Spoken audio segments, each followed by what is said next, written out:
Do I sound like audibly like sick or stuffed or Well, yeah, something? you sound a little A tiny little bit. stuffed, Okay. a little bit hmm stuffed, a little tiny bit Not stuffed. A little too bit far out of the stuffed. ordinary that it's gonna like be a distraction. I Start think. Yeah. streaming. Start Check one, recording. two. Oh wait, that Mo- didn't work at all. Wait 1 second. Mostly, I'm just trying to gauge like how much better I'm Start doing streaming. based on Start how recording. I sound to other people. I mean, personally, I didn't really notice that you were. Because to me, all I can feel is my stupid nose dripping down the back of my throat. Fuck, dude. I've been there way too recently. Yeah. Got my It's the throat. worst. There we go. Jess just found out she's like allergic to everything. It's a real drag. Oh, no. Man, that's really unlucky because if you find that out early, you know how to like live. Well, she thought she had all these allergies as a child, and they went away, and it turns out she just adapted to it and is still super allergic to it. Oh. It's causing all these like health That's problems we not had not good. considered. That's- Yeah, Ooh. she's allergic to like grass, every tree, literally every man, like. There's you're like speaking my three language. non-allergic Yeah. trees. I'm allergic to every tree native to New England except for apple trees and beech trees. I'm allergic to grass. I'm allergic to pollen, sap. I'm allergic to dogs in 3 different ways. I'm allergic to different Damn. ways. Yeah. I'm What are the allergic to different dog- ways? I'm allergic to dog saliva, dog dander, and dog fur. Same thing with cats and other like pets that you would have. I'm allergic to them all in all 3 ways. She is allergic to our dog. Oh no. Yeah. I mean, It's It's fine. gonna That's be fine. yeah. You can people make a big deal like, that's like an excuse that parents tell their kids when they don't actually want to get a dog or a cat. Like, I can't. You're allergic or I'm allergic. If Yeah. if you have an animal, your body adapts specifically to that animal, over time. So it's not like I'm really really allergic to cats, but me having 2 cats is not usually a problem at all. Gotcha. I remember, so I'm really allergic to cats, and I went over to my friend's house in high school after he got some cats, and I was very smart and didn't go. I thought I had taken my allergy medication that day, but I didn't. And I was playing with the cats, and when I went home, my mom was like, "What is wrong with your eye?" And my eye was bulging out of my fucking face as a reaction to That is the worst feeling. Like Yeah. having like where you're like, maybe my eye's gonna pop. It It- was a lot. I was like, well, I'm just gonna like Yeah. go Or lay like down your eyes forever. get so red that you're worried. Like I know that they're not bleeding, but I feel like they could start bleeding. This is gross, and we're gonna stop. Okay. Keith and I stuff. I'm glad I got only just gig. now posted this live link. Don't go back. Don't go I'm not back. going back. I'm not Allie, going back. I'm just saying he's got a fixation. That's Allie, all. this isn't a clapcast material. This ain't it. Are you sure that that's too much? Sure as hell. It's too much for Austin, which means it's too much. If it's too much for anybody on the show, that means it's too much to put out there. That's I'm drawing the veil, as it were. All right, chat is up. Put that on live chat. What else is happening? Oh, I probably need Roll20 up over here, actually, and not not a whole screen dedicated to the chat. In retrospect, Well, I have come up with a name for my character. I know everyone was in suspense. I was as the GM, as the person who was like, I hope he fucking comes up with a name for their character. It's great. I'm not 100% sure how to pronounce the last name, but we can figure it out together. All right, well, I'm excited to hear it once we actually start and people start, getting into the Is- I chat. hope we got some people of Italian descent in the chat to help No. us out with the It's hard to pronunciation. say in Okay. your new. Oh, is this? Wait, is the name you can't pronounce your human name or your alien name? I'm a He's human. a human. Oh, right. Yeah, you're the human. Right. I He forgot. is. He is the Listen, human. it was a long time ago. It truly. Remember when we were like, we just do it immediately, and then just didn't Yeah. do that at all. Well, it got canceled twice. At least twice, maybe At 3 least times. twice. Maybe. Yeah, you're right. It was maybe canceled 3 times. You could say we had a few curveballs thrown at us. Oh my fucking We god! cannot say that. That is banned. Damn it! Unbelievable! Unbelievable! Let's see. Let's make sure.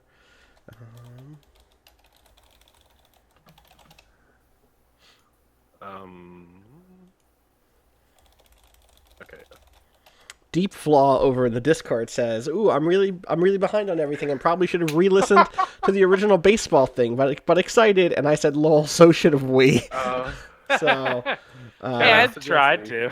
yeah, I didn't. Well, it's like I didn't even TV. try. Just think of it. This is the reboot. We had a pilot. Right. I know Yeah. it wasn't aired, Uh-huh. and it had to be retooled. Anything that we do that is inconsistent with something we said before is the result of a retooled Right. original pilot. I think like And think about the new production staff not having seen the original right. pilot. Let me paint you a picture. We got a deal with a TV station, with a TV network, a studio, and they're like, "Oh, we'll make that show. Send us over the. We love the Bible. We love the story Bible you've submitted. We love the spec scripts that you've submitted. We're going to hire you as a creative team. We also love the Bible. We also love the Bible in general, just in general. Just we're big fans, Jesus and whatnot. Happy Good Friday, and then someone burned the story Bible, not the real Bible, because they love that. They burned the story Bible. We don't have it anymore. It's gone, except for I have this list of names and people who we care about, like Coach has a kid, maybe. These shows always got a precocious kid. Thanks, Andy. So I got those things, but I don't really remember everything at all. But I have some direction here.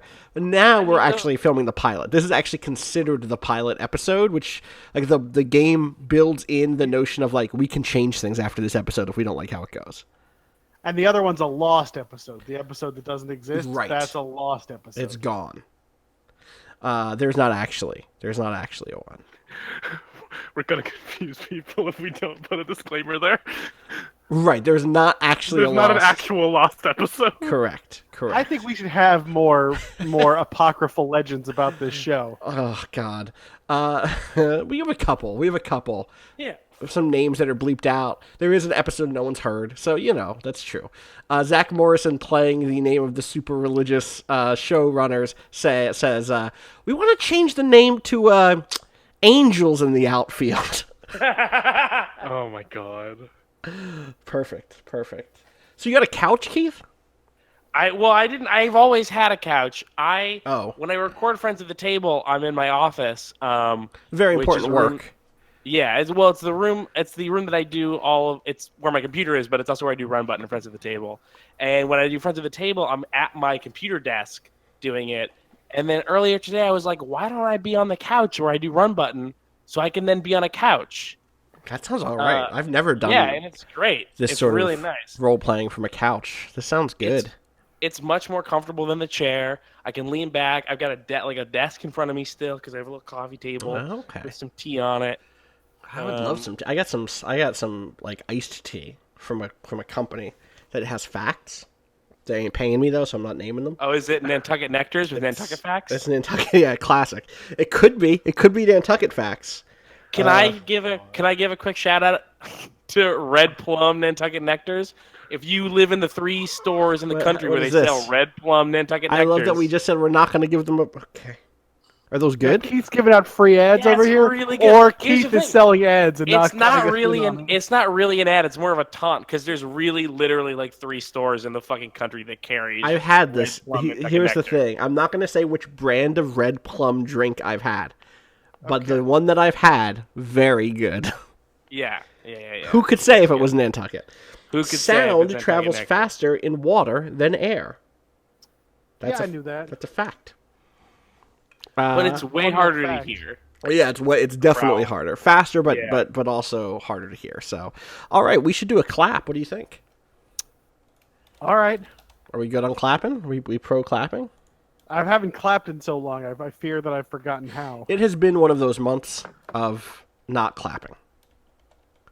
I should make it so that people can see I should get on the Time website. the time number. Yeah. We're not gonna advertise the Time website. No. No.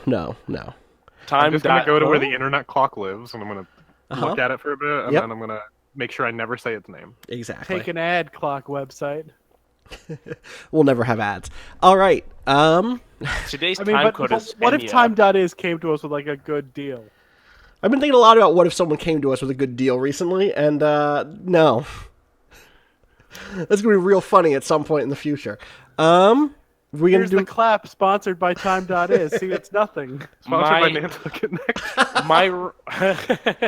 my rule for Run Button has always been that we'll never take any ad unless it's for Pirates Booty, the popcorn snack. right. Another Nantucket treasure. Yeah. What's the actual brand name for? If you can't hit it with a Oh no, rock, Pirates Brands. It's its own thing. Is it not also from that region? I don't know actually. I don't know where Pirates Booty is It's from. from Robert's. Keith walking away from the mic there made me think he was like going to check. I'm He going to was check like- out. I think maybe they're out the window. Maybe they're next door. Robert's American Gourmet Food was and is a snack food company located in the United States, the United Snakes. Founded by businessman Robert Ehrlich in 1986, the company was best known for its snack food. It's going between was and is a lot here. For its snack food, Pirate's Well, Booty. it was known. It's Right. not known anymore, but it still Gotcha. has the food. Was best known for its snack food, Pirate's Booty, which is found in over 90% of United States supermarkets. What is happening? Time travel. we're Tenses in this article. Yeah, I don't am know. gonna cut that out, Austin. Okay. For when they do eventually advertise with Run Button. I see. You need my read that's like, you want me to do yeah. it with a better American, like a better This is- American I- advertising read? As everybody knows, when Kyle dies, Right. I'm not allowed to record Run Button anymore, but it does get transferred over to you. To me, that's established. so- This is canon. This is not a bit. That's canon. This is not a bit.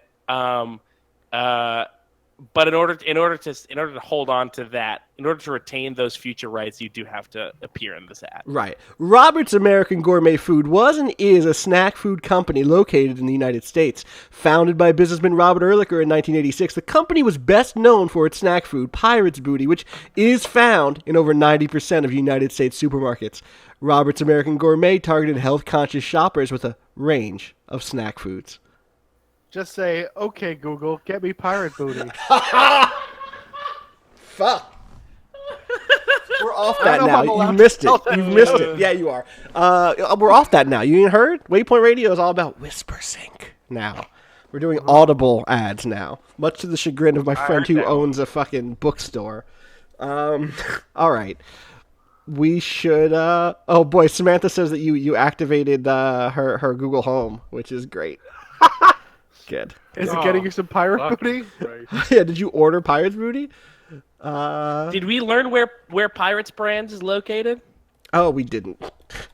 That's fine. It's not important. It feels like it's from your area. Your area. It does feel like that. It might be New York. I remember I did a lot of research when I was legitimately trying to, as a joke, get them to at least respond to me asking if they wanted to be sponsors. Hey, one of the drop-down menus on Pirate's Booty website is Pirate Play. Hell yeah, it is. Just putting that out there. Oh, homemade mateys. It's a Welcome fucking to the it's Pirate Fun 2018. What it says on the website. Oh, I'm gonna go to their community. They got a whole community page. Oh, I a can lot. learn to draw Crunchy. I don't know who Crunchy is, but I'm gonna learn how to draw Crunchy's them. their pirate. Crunchy Yeah, the Crunchy's pirate. got to be the pirate. Come on, use your Yeah, head. it's their Parrot. banana head pirate.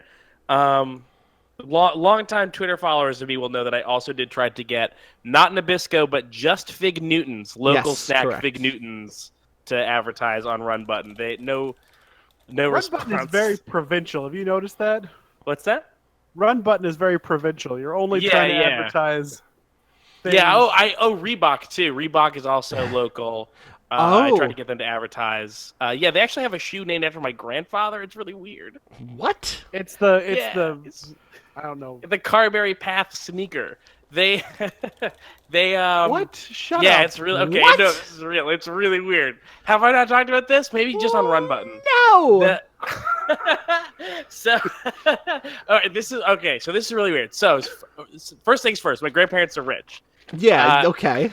Second thing, they have a friend that, as a hobby, made fake street signs. And so there's a handful of streets in the town that I grew up, where my grandparents live, that map makers just saw the fake street signs that they put up that named things after my grandparents and put that shit on maps. And one of those was a path on the mountain that we live on. That they put a little sign that said Carberry Path, and then Reebok names things after locations in the state, and saw that sign and was like, let's name a shoe after this. And so there's a shoe Do you called have Carberry any? Path. No, I pulled an they're- image up. I got an image here. They're a nice little boot. Okay, I'm gonna close the image at that. note. Let's clap. Seacliff, New York. Seacliff, New York, Long Island, Nassau County, in fact. Pirate's Booty. That actually makes sense to me. Yeah, that makes I remember that it was New York when I was looking into them. Right. All right. Let's 40.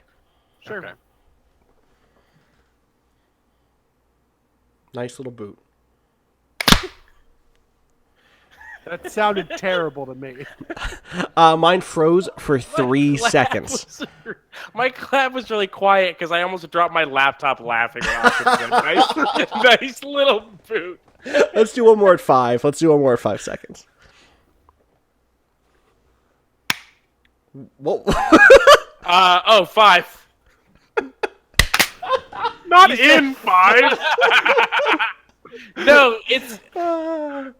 I don't know. Here's the thing: the number 5 disappeared because it turned from 59 Yes. to 2 zeros, and I was like, "Oh, something happened with a 5," and I clapped. I gotcha. 30? No, we clapped. We're good. We're good. Alright. I got it. I think we're good.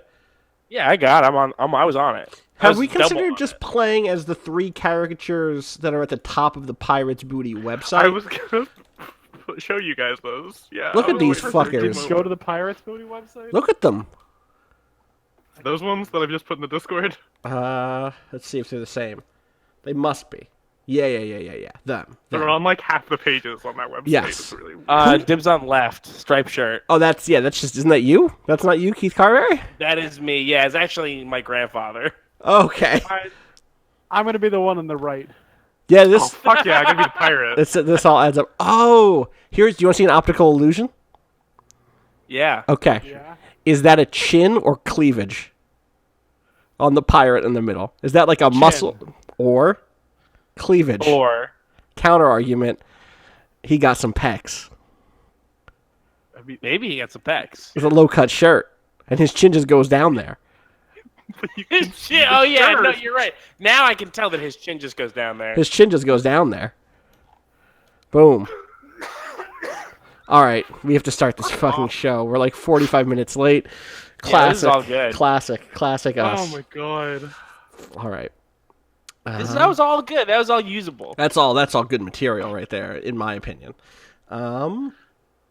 This is what they're paying for. This is it. This is that good stuff. I should probably close the Pirates Booty website and go back to our I mean, this is what I would pay for if I wasn't on in the it. show. Yeah, if I wasn't in it, Yeah. I'd pay for it. Fair. Okay. Ready? Well, Welcome to Friends at the Table, an actual play podcast focused on critical world building, smart characterization, and fun interaction between good friends. I actually meant to say live at the table, but that's okay. We're just going to roll with it. I'm your host, Austin Walker. Find me on Twitter at Austin_Walker. Where can people find you, Keith? You can find me on Twitter at Keith J. Carberry. You can find the Let's Plays that I do at youtube.com/runbutton. And you should mark in your calendars April 28th, 24-hour Run Button Marathon on YouTube starting at 7 p.m. Hell yeah. Last Saturday in April. Celebrate. Celebrate. What about you, Andy?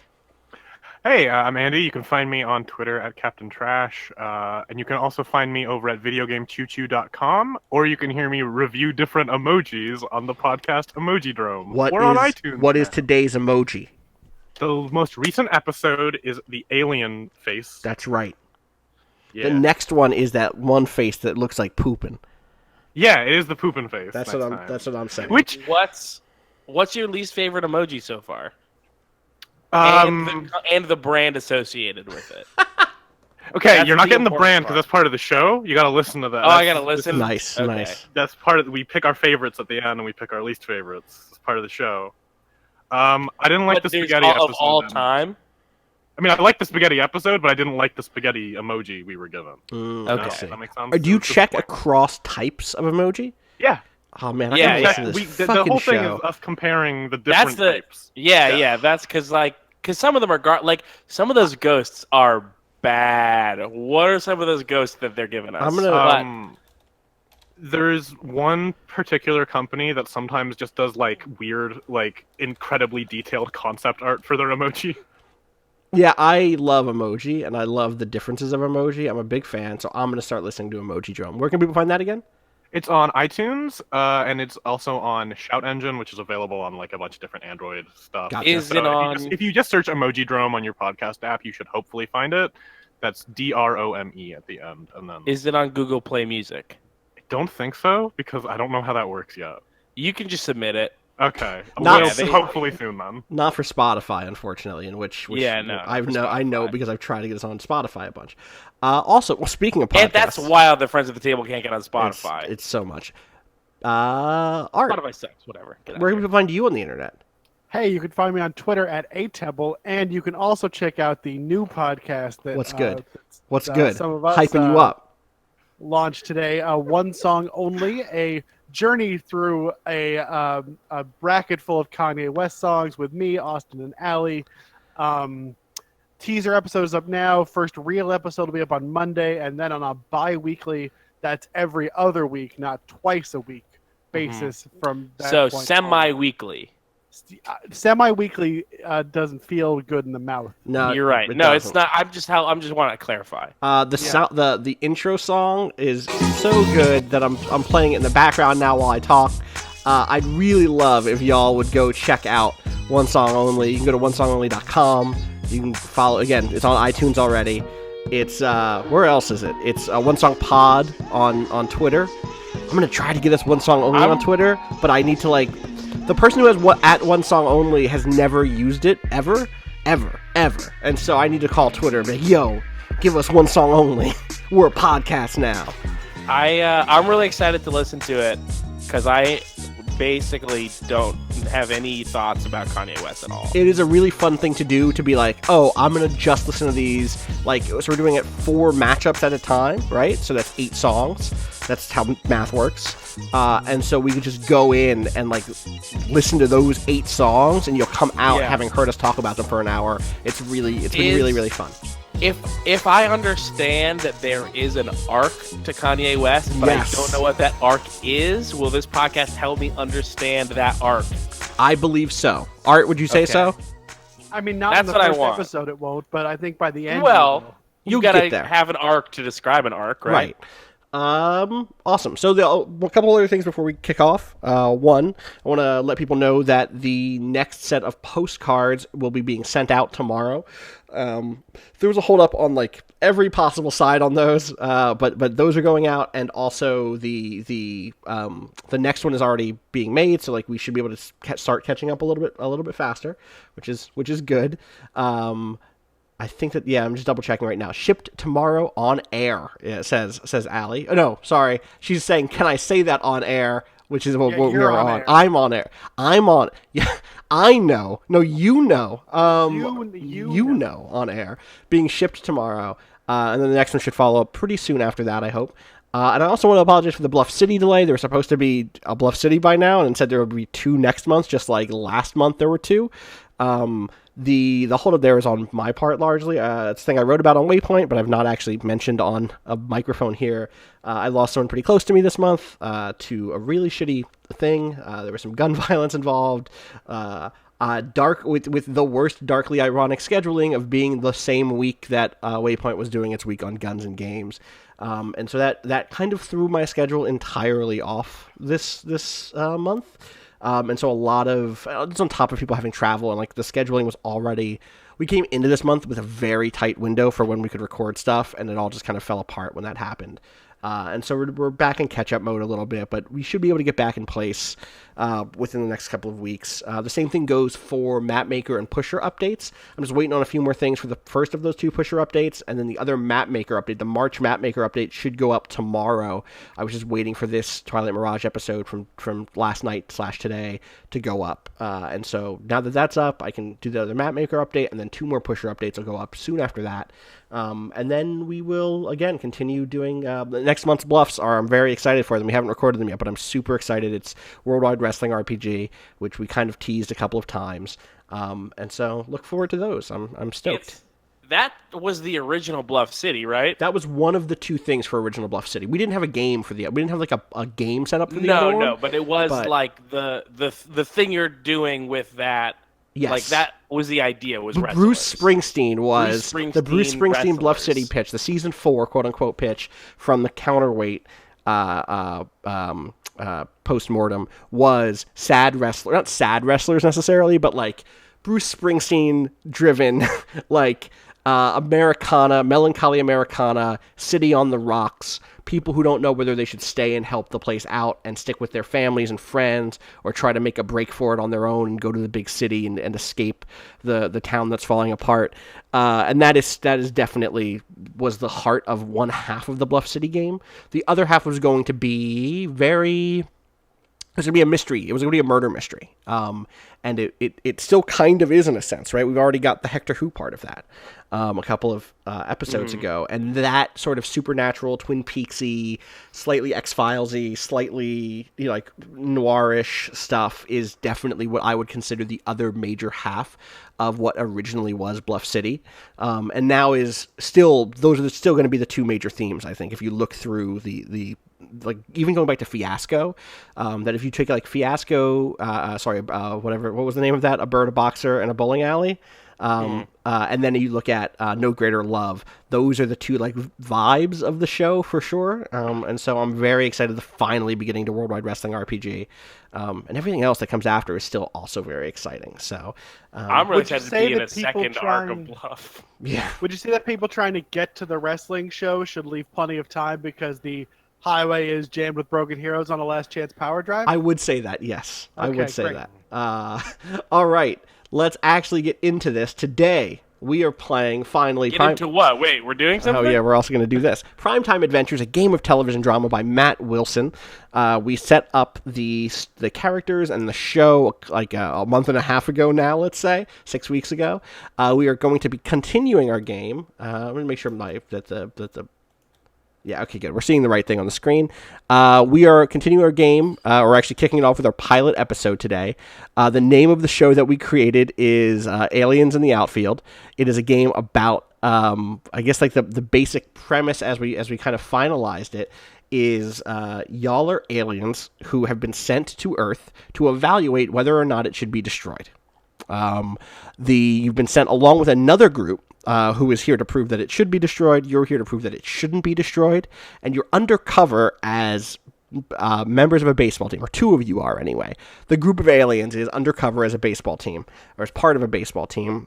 Did we decide if it was from Bluff City?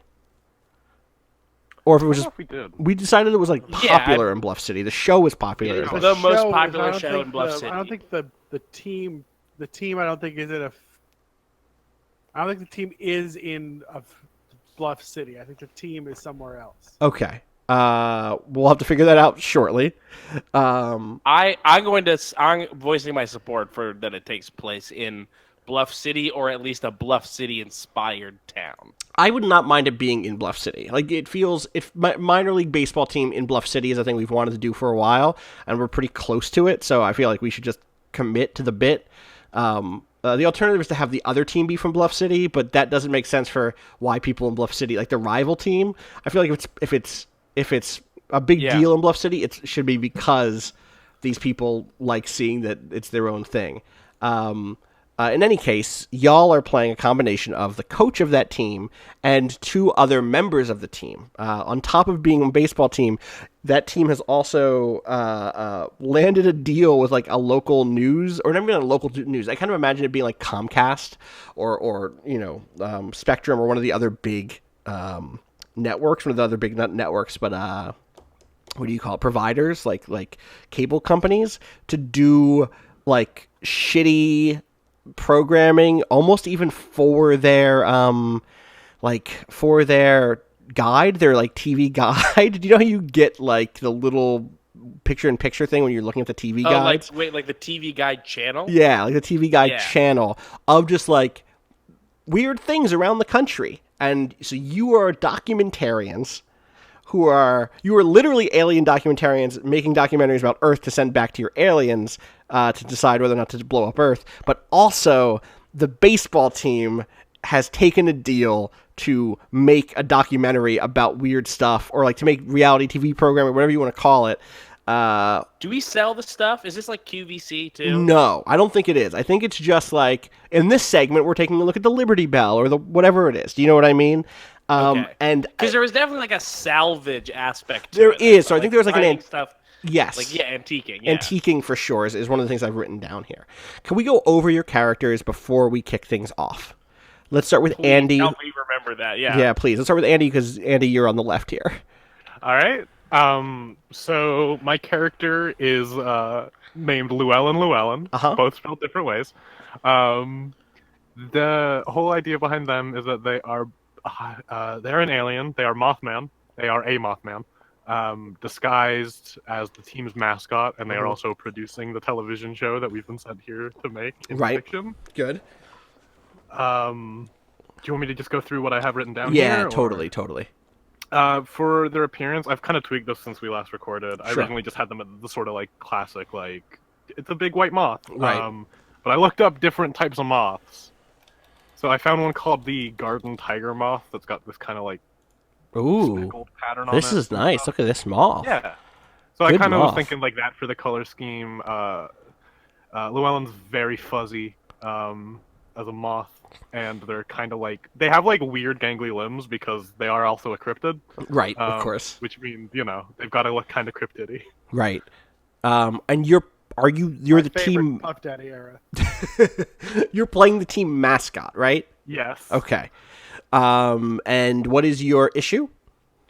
I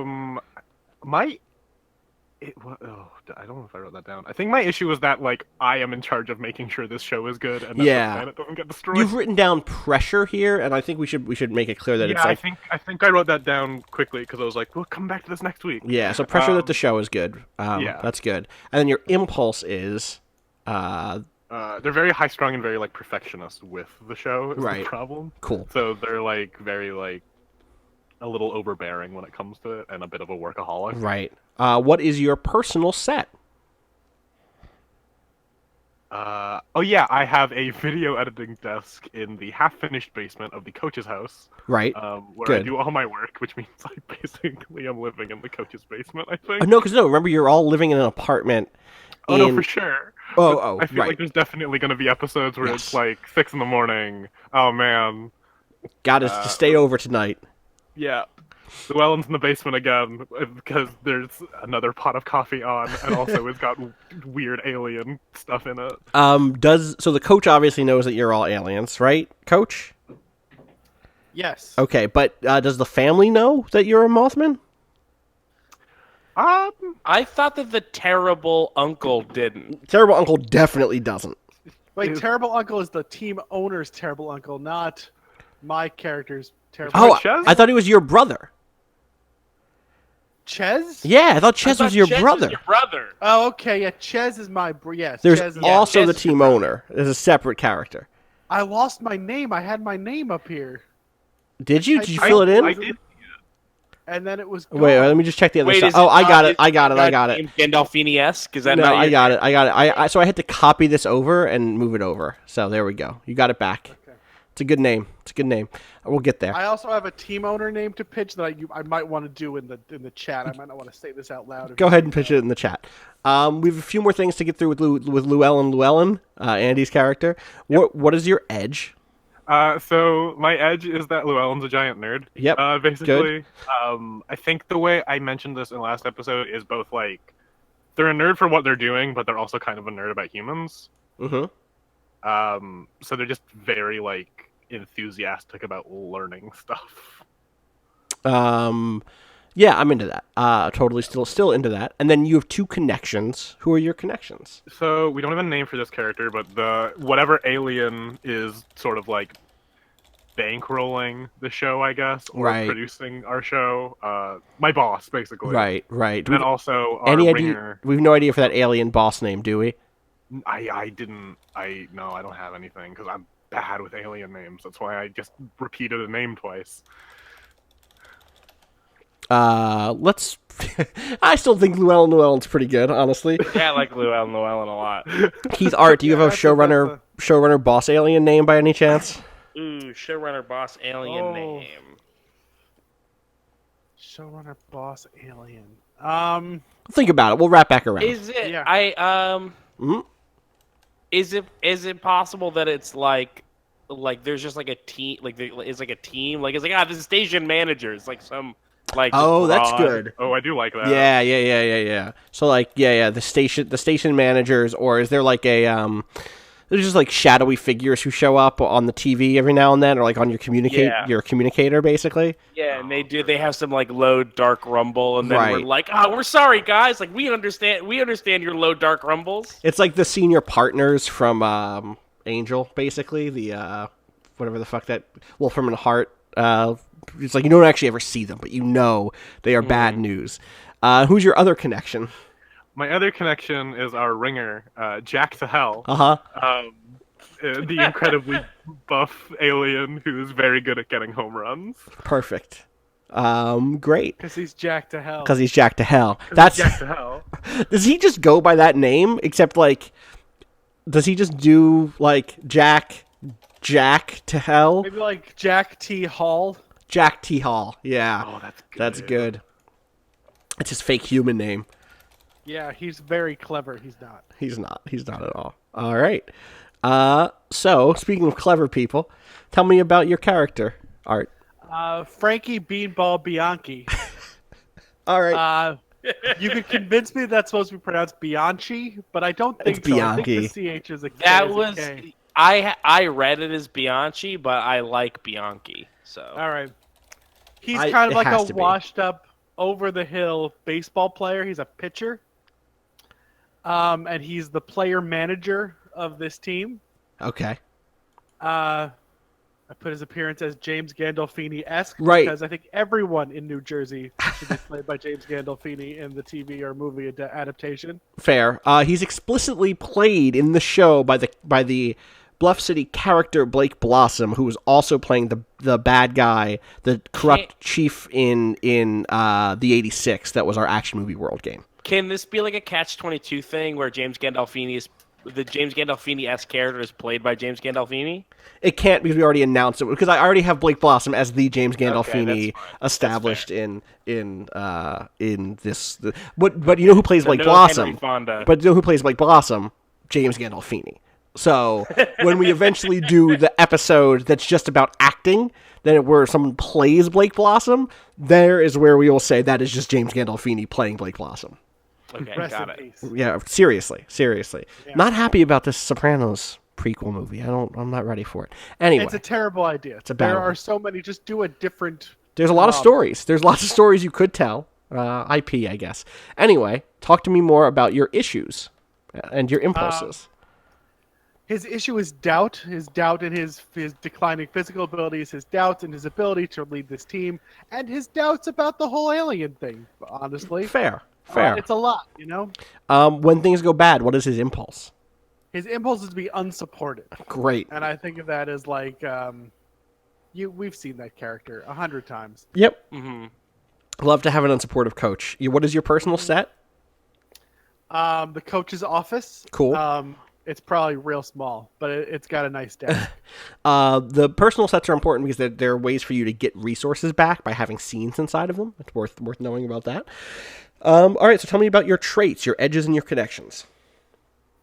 My edge is veteran ball player. Okay. So you've been around the block. You know how to play baseball. You can kind of call on that whenever it makes sense to say like, oh, well, I know this from my time as a ball player. Yeah, I think that's good. I hope that comes up a lot in a show about being a baseball team. We'll see. Yeah, here we go. Here's hoping. Uh-huh. My connections. Do you help with the antiquing? What do you do when we're antiquing? We'll find out. We'll figure Yeah. it out. He'll have to be in some of those scenes probably. It'll be great. Mm-hmm. My connections are my brother Ches, who is the scumbag owner of the apartment complex that the aliens live in. It's like a converted Shay motel, Ches. right? Like a slumlord, like a motel owner slumlord. Right. Did you say it's Yeah. called Shay Ches? Yes. Perfect. Just real quick, I was echoing just real quick on someone else's headphones. I don't know who it was. I think it might be Austin. Probably me. I'll turn myself down in a second.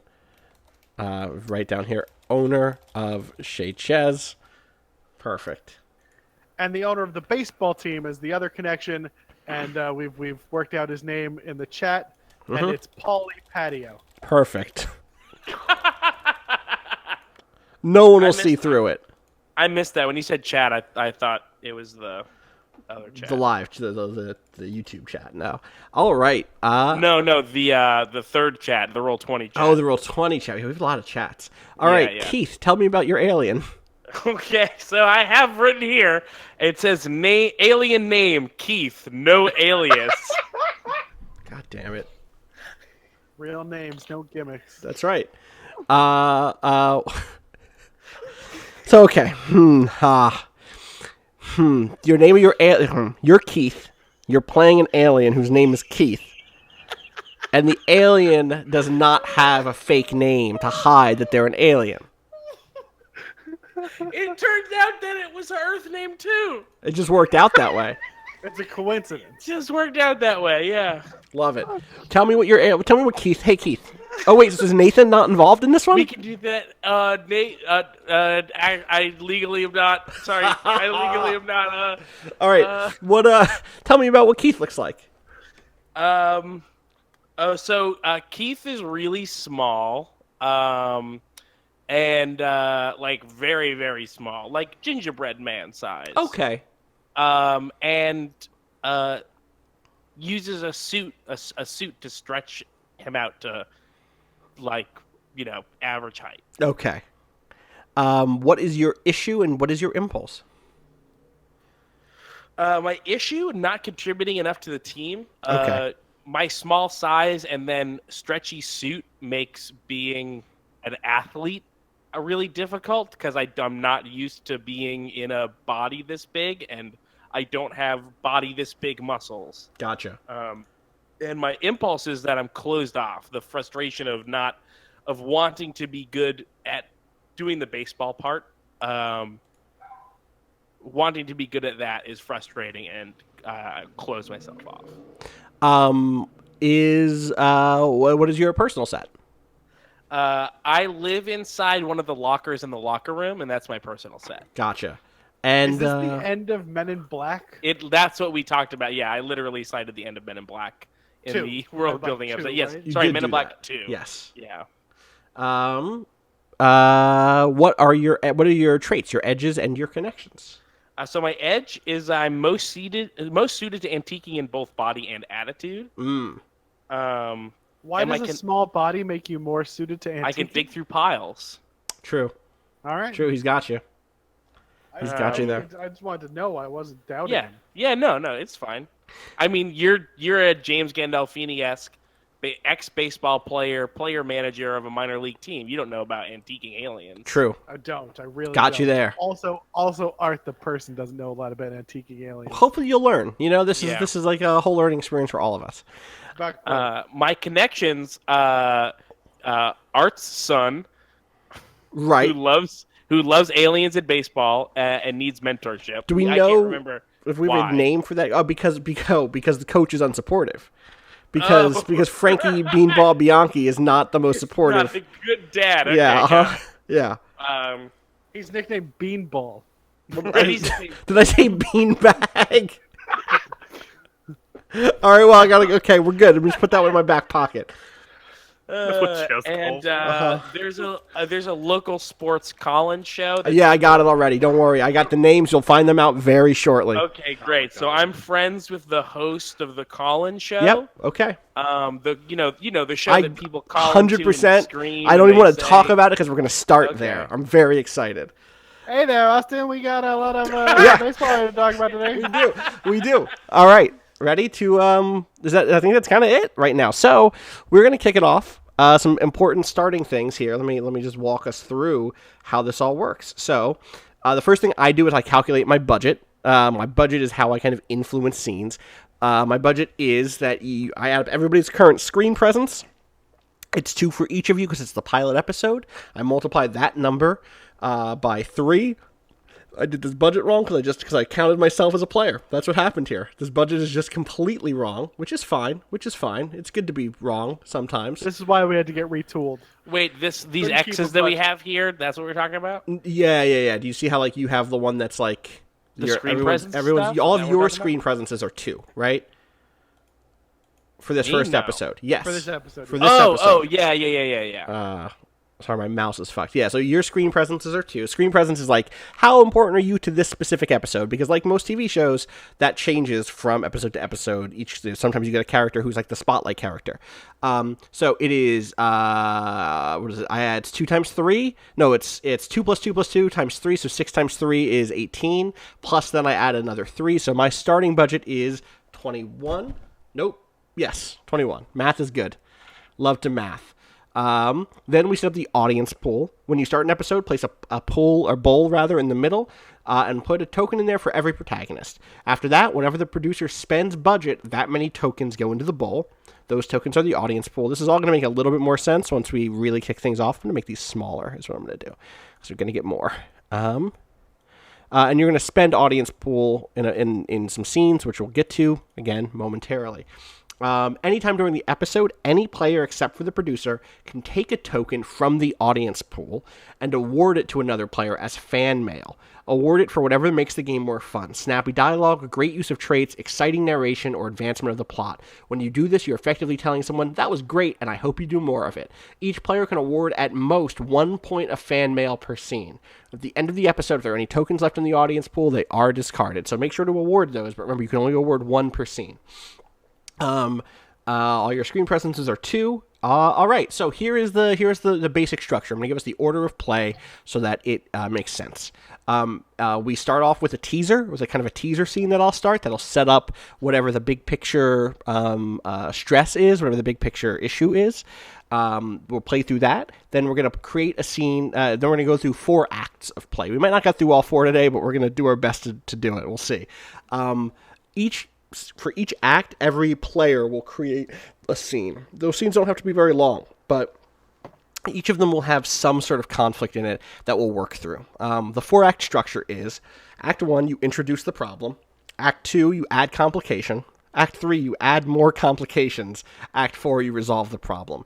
The book is really good about digging into what those acts are and kind of like what each step looks like. So if you ever have any questions about that, you can always refer to the book and kind of get a little bit more clarity.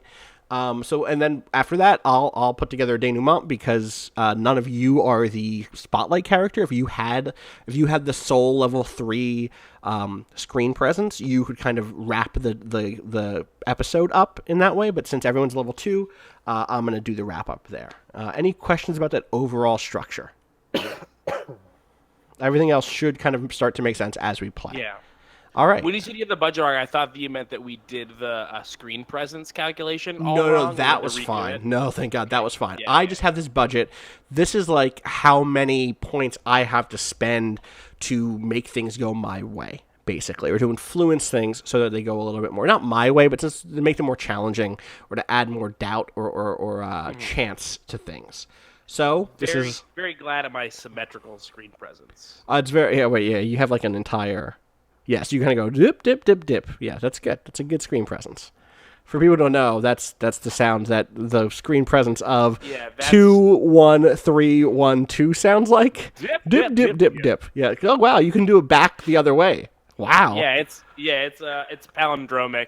Wow. It's a palindromic scene presence. Oh, I was just saying you can do me doing you doing any sound, which is unbelievable, honestly. It's part of any sound. All right, so the first scene of every episode is a teaser, a situation set up by the producer.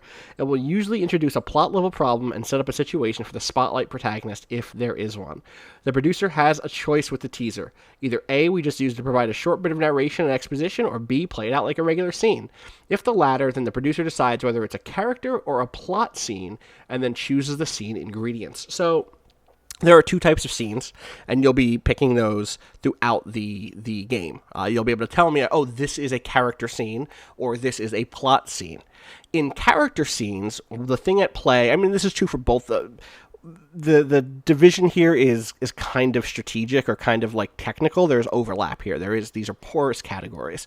But in character scenes, the focus is how does the protagonist deal with the issue at hand, and does their impulse come into play? Can they resist their impulse? And so those are scenes mainly about characterization. Obviously, plot might advance. There's something up for grabs that they want or don't want, but it's not the focus. The focus is how do they handle things. Then there are also plot scenes, and in plot scenes, the focus is does the protagonist get what they want? Obviously, again, impulses will come into play. If you fail, there's a chance that your impulse could fuck you over. Or not even if you fail, but there's kind of a yes and, yes but, no and, no but setup in terms of results, where like, hey, good things and bad things can happen at once. A lot of that revolves around issues and impulses. So, for this first scene, it is a character scene. This is going to be an opening scene that's about introducing everybody to your characters, and it begins in the local radio station. Does anybody remember what the Bluff City radio station's call signs were? God, it's been so long. It's been a really long time. Is there a Bluff City wiki yet? No. Oh, WBRK The Break. Right. Oh, man. Great name. Good name. Yeah, that was really good. WBRK. So, I think we get, like, the way I'm imagining the show being shot is, Can someone do, like, the call sign commercial song, like where they sing the letters? WBRK, The Break, or whatever it is. Yeah. Nice. Oh, at first I thought it was going to be edgier, but then that makes sense. Oh, no, I think it's, I my touchstone maybe for... some shows, maybe like the Yes. Morning Zoo guys. Definitely. The way I'm imagining the show being shot, and we kind of compared it to The Office at one point because we can imagine there being kind of confessionals on this show because of the double documentary, like faux documentary layers going on here. But I also imagine a lot of the production element stuff being shot the way Sorkin's Sports Night is, the one Sorkin show that I still have a deep fondness for in my heart. And I kind of really like the idea of the siren stopping outside my window. I really like the idea of kind of opening here. I'm just going to let the siren pass before we continue. Sorry. All right, I think it's actually quieter now. We kind of open with, I imagine there's some music in the background, some like really plucky bass and like synthy stuff that's like very it's just very like scene setting. It's very like easy to ignore to some degree. It's just kind of providing an audio bed of like action, and you see people. I think we get a shot of Llewellyn with the camera and like are you holding a camera and also doing like a boom mic at the same time? How do you deal with recording audio and visuals at the same time? Shotgun mic on the end of the... Yeah, I was gonna probably say like for this it'd probably be a shotgun mic. Okay. I think they definitely do have like a lot of that more cumbersome equipment. Yes. Okay. That's funny. So yeah, you're holding that and filming them. Are you decked out in gear? Are you decked out in Bluff City? Whatever. Oh, we need a name for the team still. So start brainstorming about. We need a name for that right away. Actually, don't we? Bluff City... The Gamblers. Bruisers. Gamblers. What else was that? Was that Cruisers? I said Bluff City Bruisers. Bruisers. That's not bad. I wanted to be something... Yeah, you want the B name. Bluff B City words. Bandits. Bluff City... ball games. That's not it. That ain't it. Bluff City. I mean, this is not an MLB team. The Bluff City ball players, and the mascot is just a guy playing baseball. Bluff City bar, Bluff City bank, Bluff City bets.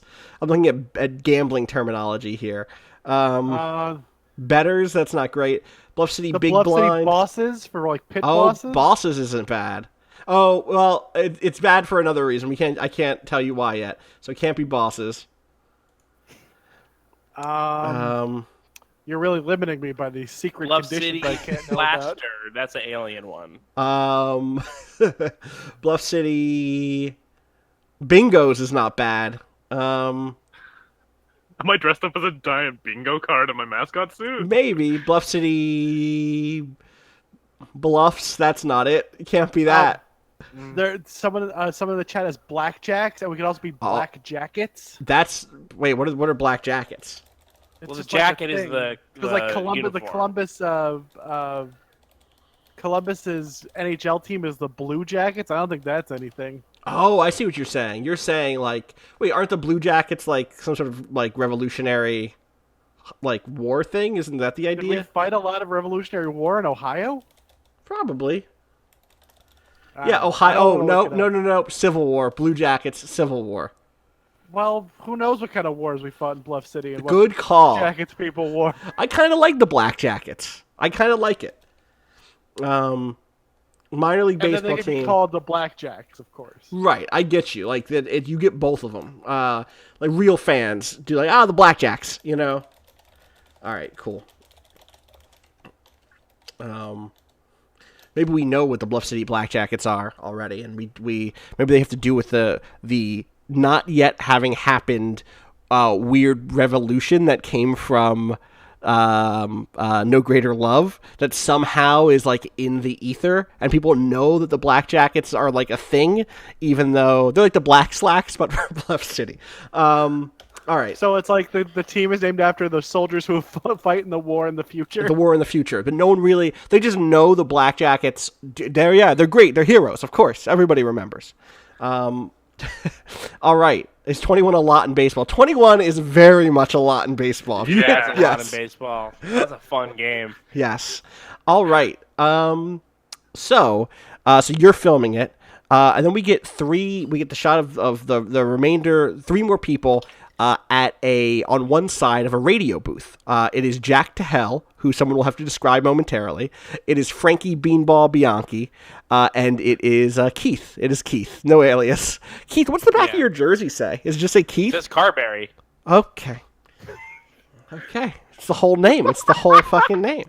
Fuck. What whole name? Don't worry about it. So it's the three of you, and then on the other side are people you know and recognize, Keith. It is Ross and the Boss, Ross Rossi, the WBRK radio show host, and Boss Man Burke Bridges. Ross and the Boss are the WBRK sports show. Springsteen has sued them so many times. So but many. They've got good lawyers. They got great lawyers, like fantastic lawyers.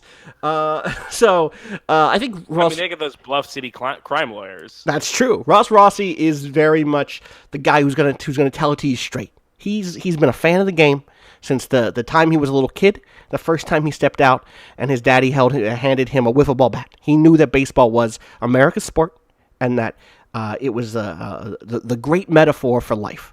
And the boss man's back here, and he calls it like he sees it.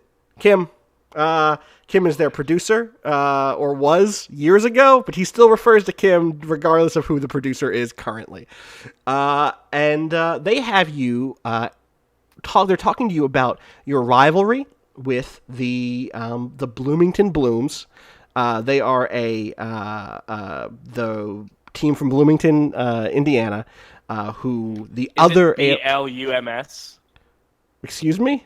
Like Judy Bloom. No, I think it's BLOOMS, like a bloom, like a flower bloom. So a lot of people don't think it's the Bloomington Blums. Yes, they want to be very careful about that one. And they are taking calls. You've been on the show already. I think we get a shot of the clock ticking for the segment, and it's already been 18 minutes. And you can see that Jack to Hell is kind of sweating a little bit. And I think what's Jack to Hell look like? He's Jack to Hell. He's real big. Okay. Oh boy. Okay. He leans forward Looks and he's like Bardock. and he's just like not Broly? Bardock? Bardock. Well, they're all big. They're all fucking Broly really is big. way bigger than Bardock though. He's Bardock Yeah. with Broly's arms. Got you. Okay. He leans forward. We catch him going like 6, 7 home runs, 6, 7 somewhere in there, and just leans back away from the microphone. And we get Ross Rossi going like, all right, we're gonna go to the phones and see what Bluff City has to say about their favorite Blackjacks. And Who's on the mic right now? Are we all on the mic? the three of you are on the mic, and Andy, you are Llewellyn, you are filming, but you're all in the scene. So that is, everyone is here right now. No one has to spend fan mail to join the scene. Everyone is just already here. And then you get a call. The caller comes through. Hey Ross, hey boss. This is Mike from Millville. Listen, I understand the team couldn't afford to stay in the league without this special reality TV show thing, but antiquing, whatever you want to call it. I don't care about money. What I care about is pennants. I care about winning pennants. You gotta win. You gotta win. You gotta get the championship. How are we supposed to win? How are we supposed to win when you got these knuckleheads paying more attention to the world's biggest fork or whatever instead of trying to score runs? Huh? And Ross Rossi looks at the three of you. Actually, looks right to you, Frankie, and says, "How about it, Coach?" What's the question is? How can I look at a fork and play baseball? I think I've been looking at forks my whole life, and I've played baseball just fine. Anything from you, Jack to Hell? Jack T. Hall. They don't know his real name. Mr. Hall. And Jack is sweating pretty bad, and just says 6, 7 home runs each time. And another thing, if our so-called fair weather fans could put down their own forks once in a while, maybe we wouldn't have to be renovating the ballpark. Oh, I'm just saying, our bathrooms are a disaster at the end of these games. A disaster. you heard it from Frankie Beanbag Bianchi, folks. He thinks That's not my nickname. He thinks you should be careful in the bathrooms. During this, there's a very slow zoom in, especially when it like crash zooms in when he says beanbag, just so they can get the closest shot of Frankie going, that's not my name. All right, we should do cards and see actually how the rest of this goes. But we basically just get kind of call after call of people grilling you on this. This is the first game of the year. The reality TV show thing? On the radio show, people are calling in. Yeah, on the reality TV show thing. Yes. Yeah. This is the first time you're going up against the Blooms. They are your nemesis. They are your rivals, and so they really. This is the first time people are like, all right, this fucking reality TV show thing has gone too long. It's time to know what's really happening here. And whether or not they can actually come through. So, at this point, we need to deal cards. So, the way this works, the crisis is basically, do you have Bluff City behind you? That is the question at hand, or the kind of core conflict of this opening scene is, does Bluff City believe in their black jackets? So the way this works is we get cards. I need to look at the card section. 1 second. Oh my god! So this whole time there was like a symbol on my page, and I was like, "What does that symbol mean? What is that?" It's my little guy that I drew in your protagonist. Yes, here. I did see that. I forgot that that's what that was. I was trying to figure out what it was. That's your little guy. It is.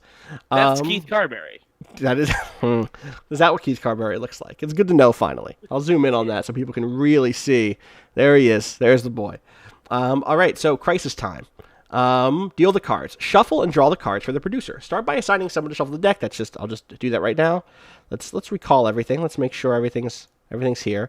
Should probably actually go through and get rid of those jokers. 1 second.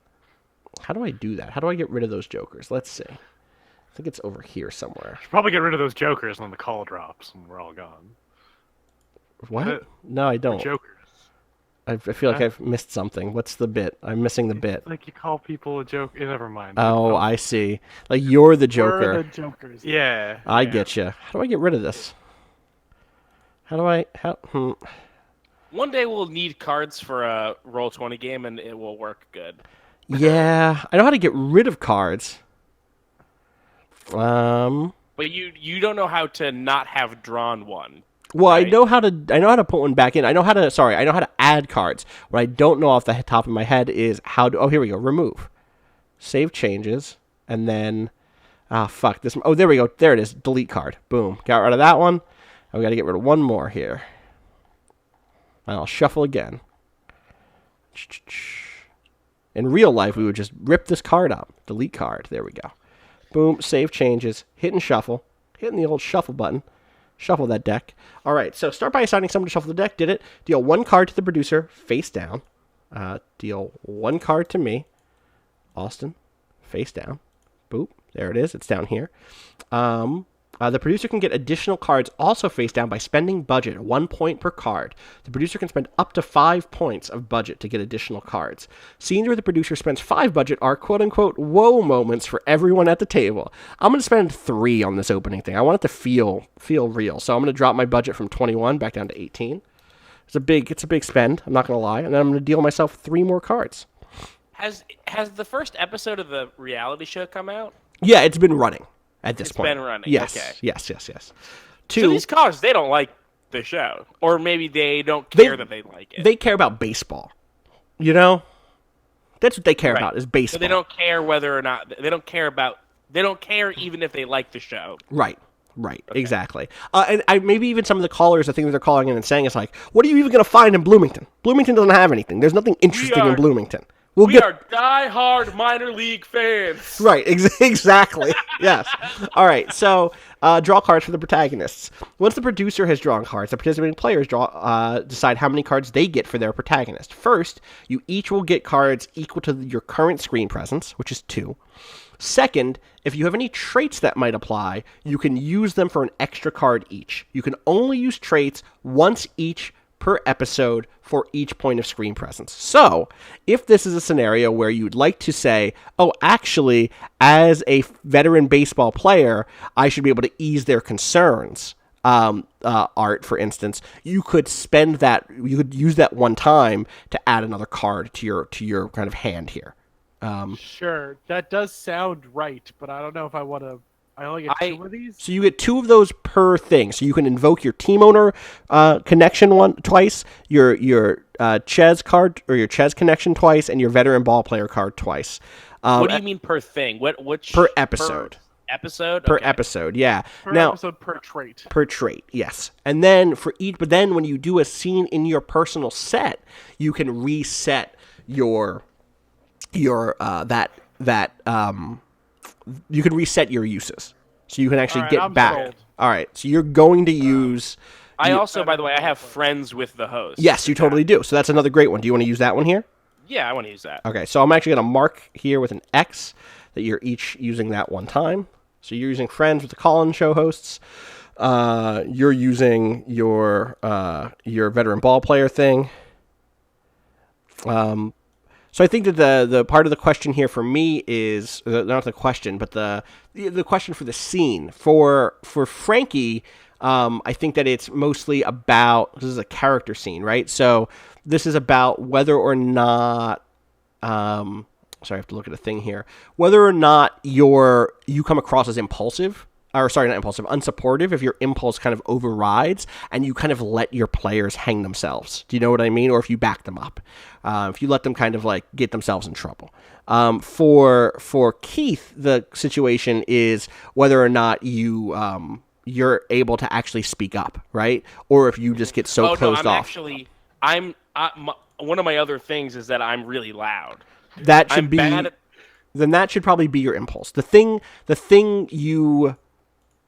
emotionally closed off, not to my team. It was to my team that I'm closed okay. off. Well, the thing that's going to be at stake should be that impulse. So that means that you again maybe the impulse there is that you start blaming them. Like the possible downside has to be tied to your impulse for this scene. Do you see what I'm saying? So like if you fuck up here. If the cards don't go your way, the thing that happens is that you give into your impulse. So you should be thinking about. No, that makes sense. I can still I can work that into that. I'm loud. Okay, cool, totally. As long as it's about being closed off. And then I think for Llewellyn, your high strungness could just interfere maybe if things go bad. By the way, that's something that I didn't read when we went over characters. It says here, used to speaking up from a small body, is now pretty loud. Totally. That's your manner of speech, yes. Yeah. Llewellyn, are you spending any of your traits, or you're just going to roll with the 2? I think I'm just going to roll with the 2. Okay. No, I think I'm going to roll with the 2 for now. Okay. So that I don't want to lock that off for the entire episode yet. Nothing totally. wrong with the 2. So I'm going to give you 2 cards. Don't look at these yet, if possible. It goes for all of you. So you get 2 cards. And then Keith, you get 3. And then Art, you get 3. Again, don't look at these if possible. All right. So you can only use traits once. The third thing you could do is spend fan mail for additional cards. 1 point for card, as many as you want to play. But right now, none of you have fan mail. Again, you get fan mail from somebody else saying that, one of the other players saying that was cool, take this fan mail. And you can each do that once per turn, and you can do that up to as many points in the audience pool there are. I believe you don't get... Let me make sure that's true. Yeah, the cards that I'm spending become audience pool tokens, I think, after this scene. So, 3, So what's the current audience pool? Does it start at? It starts at 3. It starts at 1 token per each of you, but that's Okay. not, you don't have that fan mail yet, but you can give people that fan mail. Does that make sense? Right. You can turn that Yeah, into yeah. fan mail. The other thing you can do with fan mail or is influence something for somebody else. If you aren't in the scene or if you aren't facing a crisis, which you are all facing a crisis, you can influence the outcome for other protagonists by spending fan mail to gain cards, and then you can give those cards either to somebody or against them. So that doesn't come up this scene, but it might in a future scene. So it is time to read the cards. Once all the cards have been dealt to participating players, everyone flips their cards over to show the results. If your protagonist is in the scene, you compare your cards to the producer. If you're influencing from the outside, you apply your card for or against one of the protagonists. Everyone here is in the scene, so what we're going to do is just drag them into your slots, like out into the world up here. Do you see what I'm talking about? Oh, yeah. Yeah. I don't know All why. 3 are just one at a time. All of them. Also, we got to shrink these down a little bit. These are big. Wait, where'd you put? Oh no, drag them up top. Like the 3rd slot over, basically. Up top. Oh. There's like this thing that says Andy's cards, Art's cards, and Keith's cards. I'm very Do I slowly just- getting in there. Just drag them up there for now, and we'll flip them. I don't know how to get them to drag. Oh, you're dragging them. Am I? Yeah, they're all up there. I think you just moved Oh, them those off. are mine. Those Oh. are, yeah, I think those Below are my ours. name. If I'm- Oh, just on click it- them. Click on the little icon, Andy. Yeah, you Oh, click okay, and so then okay, I yeah. wasn't sure if this like reveals them face up or not. No, it does Keith, not. Move your shit down. Okay. Just shrink them, ideally. Here, I'll shrink all these cards. I wonder if I can change what their size looks like here. The important thing, too, is to try to keep them separate from any fan mail cards, but you don't have any of those yet, so it's not that big of a deal. All right. I'm going to have to remake this for the next game so that there's a little more space. I did not draw the cards. All right, so...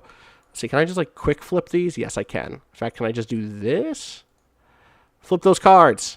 That flipped one card. That's not what I wanted. Everyone just flip their cards, if possible. Flip card. Flip card. There we go. All right. So count up all of your red cards. Your hearts and diamonds. Keith, you have 2. Art, you have 1. Andy, you have none. I have 2. Look I at got the. blackjack though. You did get blackjack. That's good. That's a good. Yeah. Look up the highest card you have. Aces are high. High cards trump in alphabetical order. Clubs, diamonds, hearts, then spades. So what is your... And you have the highest card, so that's good. Yeah. You got a ace of clubs. Then I have the ace... then Keith has the ace of hearts, Yeah, that's the second. which is the second one. Then I have the ace of spades. And then it goes down from there. Art, you'll have the lowest of those, I think, right? Not the lowest, but of the high cards. If you have more red cards than the producer, in fact, I can just do this. Ready? Boom. Zoomed over here. If you have more red cards than the producer and your highest card is higher than the producer, the answer is yes and. If you have more red cards in the producer or than the producer, but the producer's highest card beats yours, the answer is yes but. If you have as many or fewer red cards than the producer, but your highest card beats the producer's, the answer is no but. And if you have as many or fewer red cards as the producer, and the producer's highest card beats yours, the answer is no and. This is bad. No but. This is no but. No, it isn't, because you have less than... You have equal to me. You have equal red So to me. If you have as many or fewer red cards than the producer... Oh, yes, you're right, but your highest. Yes, so you get no but. Yeah. You're right. You get no but. Everybody else gets no and, right? Okay. No, everyone gets no butt. No, I get... Keith, No, oh, no. Keith's highest card. Yeah, okay. Yeah, for Keith, not for you. I get no, but I believe. the high card thing is confusing. What do you mean? The alphabetical suit thing is weird. I had trouble parsing. Okay, but I mean, for us, it doesn't even really, even without the suit thing, it's. I have an ace. You don't have anything over an ace, right? You don't have an ace or higher, or you don't have an ace to compare to my The real ace. fucking problem is that you got this ace and those 2 reds. That is the real problem. That's Yes. the real fucking problem. Art, if you had the ace of hearts, then I would still have more red than you, but your ace would trump my ace.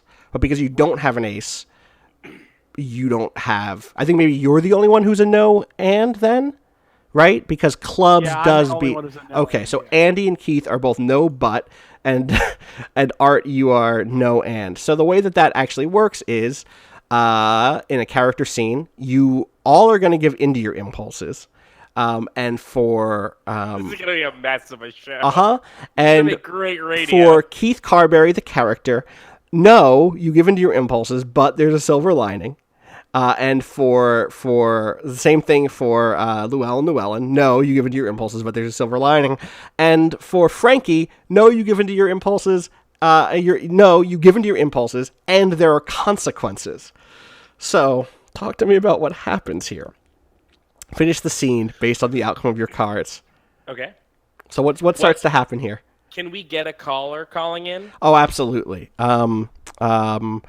I think what you get in is this very old man calls in, and he says, "I've had season tickets, the old blackjacks, my whole life. I bought lifetime season tickets. That's a fortune, and now I gotta deal with them. I take my kids, I take my grandkids to the ball game, but now they're making the reality TV show, and I gotta tell my kids they don't care about baseball anymore. Boss Ross, what am I supposed to tell my grandkids? Care more about TV than baseball? You see, listen to my ass. You see? It's because of this. It's because of this. I'm just an old man, you know? And I just care about baseball in America.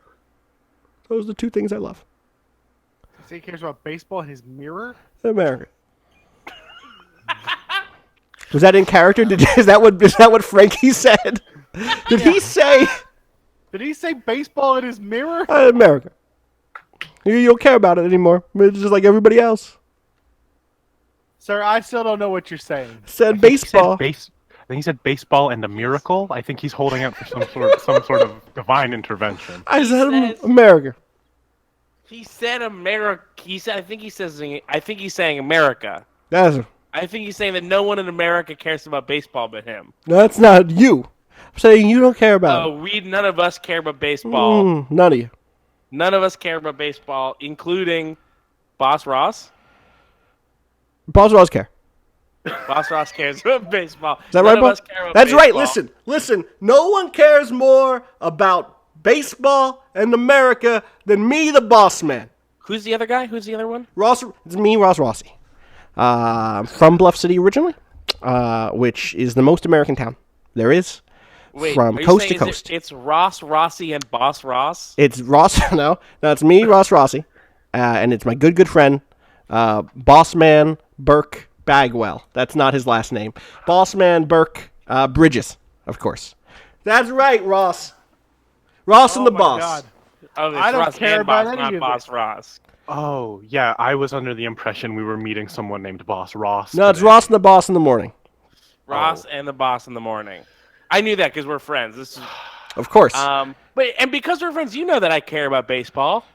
You've seen me caring about baseball. It's true. It's true, Ross. It's true. The day he came here, he said, "Let's take you out to the What old do you ball mean? Wait, game." what do you mean? The first time that you came to the Bluff City Blackjack. Oh, right. Came to the blackjack. It's okay. Never mind. What are you talking about, Keith? I just wasn't sure what you meant by came here. Bluff City. The greatest, yeah, now it makes greatest city in the sense. nation. I'm sorry. I misheard. I thought it was something. I don't remember, boss man. I remember he came. He showed us around the stadium. It was strange because we, of course, have been to the stadium many times. Big fans of the Black Jackets, biggest supporters. And Well, different people give different tours. it turned out true. You know what? Here's what I'm going to say. Caller, Yeah. I think that we can confirm that Keith Carberry loves America, loves baseball. Love baseball. He loves America. He loves baseball. I Yeah, know those two love things. I don't know about the rest of these people. Jack DeHell No, is. they all love baseball. Jack DeHell's knuckles are white. He's like they're in fists. Listen, we have off time. You know what? I don't love baseball. I love the living baseball is provided with me. Forget this. Forget all of you. He rips off his mic, throws it down. It makes that big screechy, feedbacky noise. He's like, "I'm gonna be in the bus." Bean Walks to beanbag. the bus. Beanbag's hangry, hadn't had lunch. You know what my nickname is. So, I think this is where the high-strung part comes in. Uh-huh. Where Llewellyn just kind of like runs over to a mic and is like, "There was sorry about that, everyone. Our coach misspoke. What he meant to say is that he loves baseball and living in America. But he said something about baseball and his living and caring not about. Listen, it's fine. Loves baseball and loves living in the U.S. of A. That's how you guys like to say that, right? And then the music hits, and we like move into our title sequence, and the music plays, and we get the great shots of everyone, out in the field doing the various antiquing, pulling stuff from old sunken ships, digging through storage containers, all that stuff. It's interspersed with quick scenes of us playing baseball, and like you seeing us connect and hearing like the cork bat, yes, like the ball hitting the bat. In fact, I think that's what it opens with. A weird thing, and then it's like. Right, I think it opens with like a beat made of those cork, like the bat hitting the ball as like the drums basically, and then like the very twee song comes in. So I think that my three audience pool, my budget goes into the audience pool here. I think. Does anyone give fan mail for that scene? I want to give one to Art. Okay, I'm just gonna put this over here, Art, over in your fan mail card section for now. Oh, I made that a weird shape. Anybody else?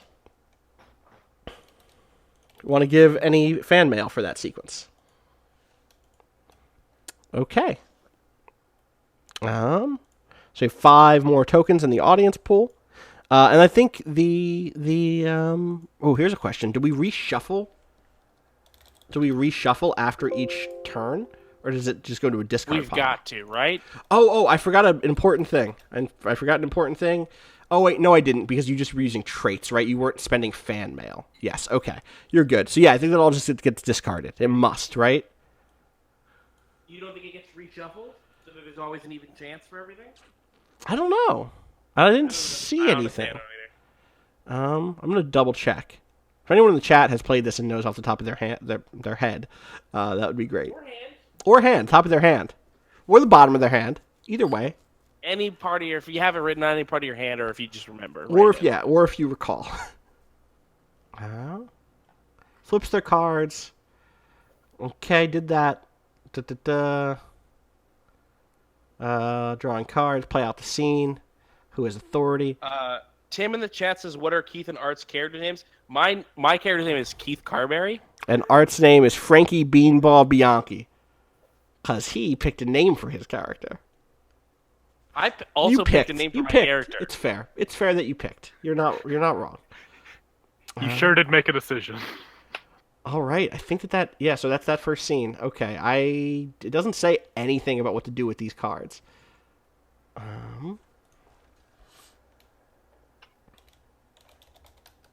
And I do, by the way, I do want to remind everybody that the decision that I made was made over a month ago, and I can't be blamed for it. That's true. That's true. That's Past Keith's problem. Past Keith the player, not Past Keith the character. Past Keith the player decided that that's what was going to happen.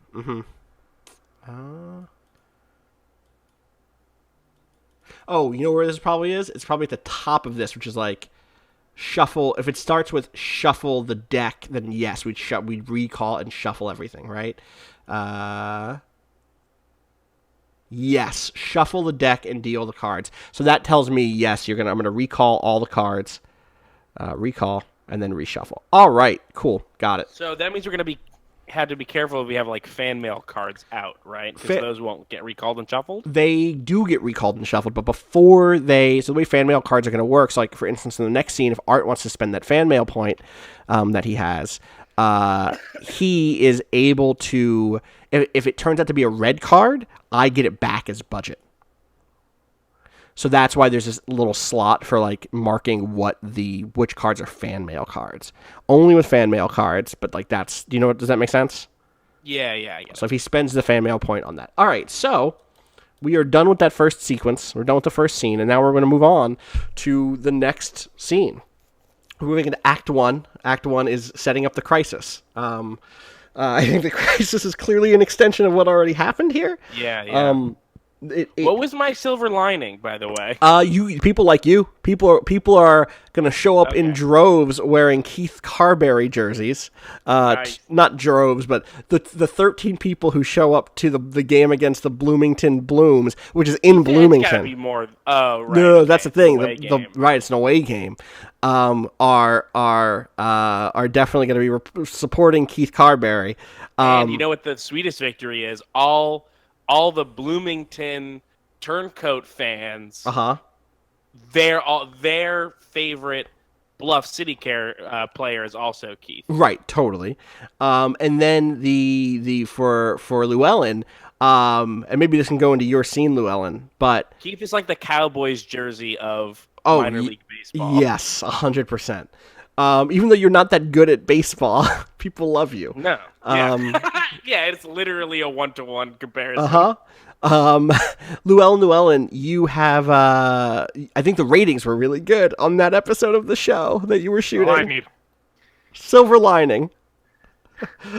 Actually, that's like our main thing, right? So that's pretty good. It ain't bad. All right, That's so like it's good. It's better. I mean, if we had to totally fail at baseball, but the show was a huge success, that's probably better for the Earth, which is, I don't know if we've mentioned, in danger of being destroyed if people in the Alien Federation don't like it enough. if they right? don't like it enough, yeah. So Yeah, I I don't know think if we mentioned that. ratings on both sides of both human people watching the faux documentary or the documentary about the team and traveling the country and stuff that you were shooting.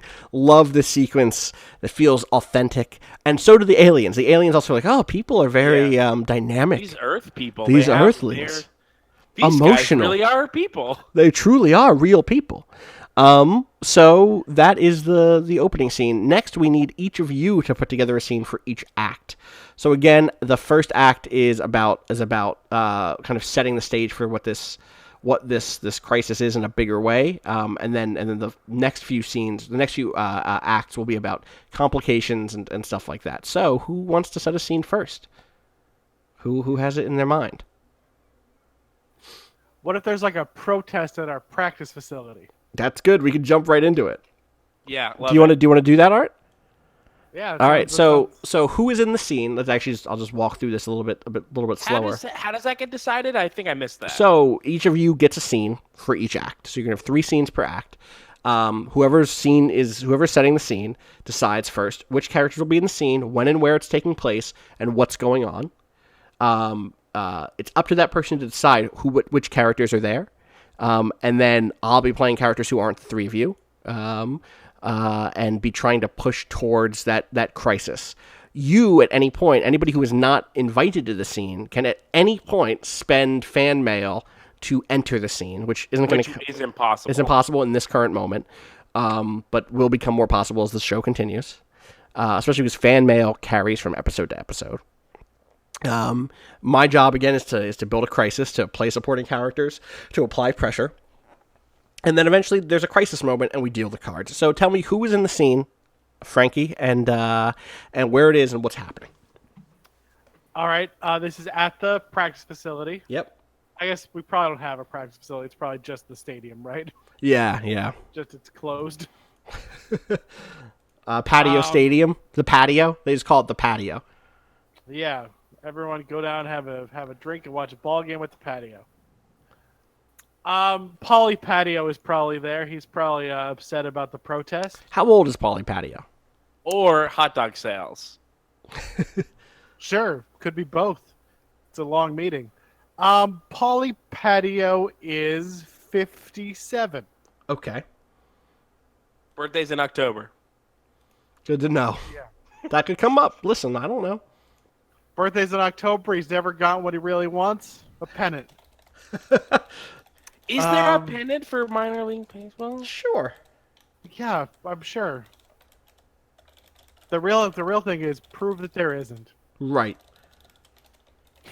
All right, so Paulie's there. Paulie's there. I guess all of the pennants I'm seeing for minor league baseball are are pins that you could buy, little pins. Okay, well, listen. I mean, you don't get a physical pennant for winning the I don't think No. if you win the National League, you get an actual pennant. I mean, I think it's a symbolic thing anyway.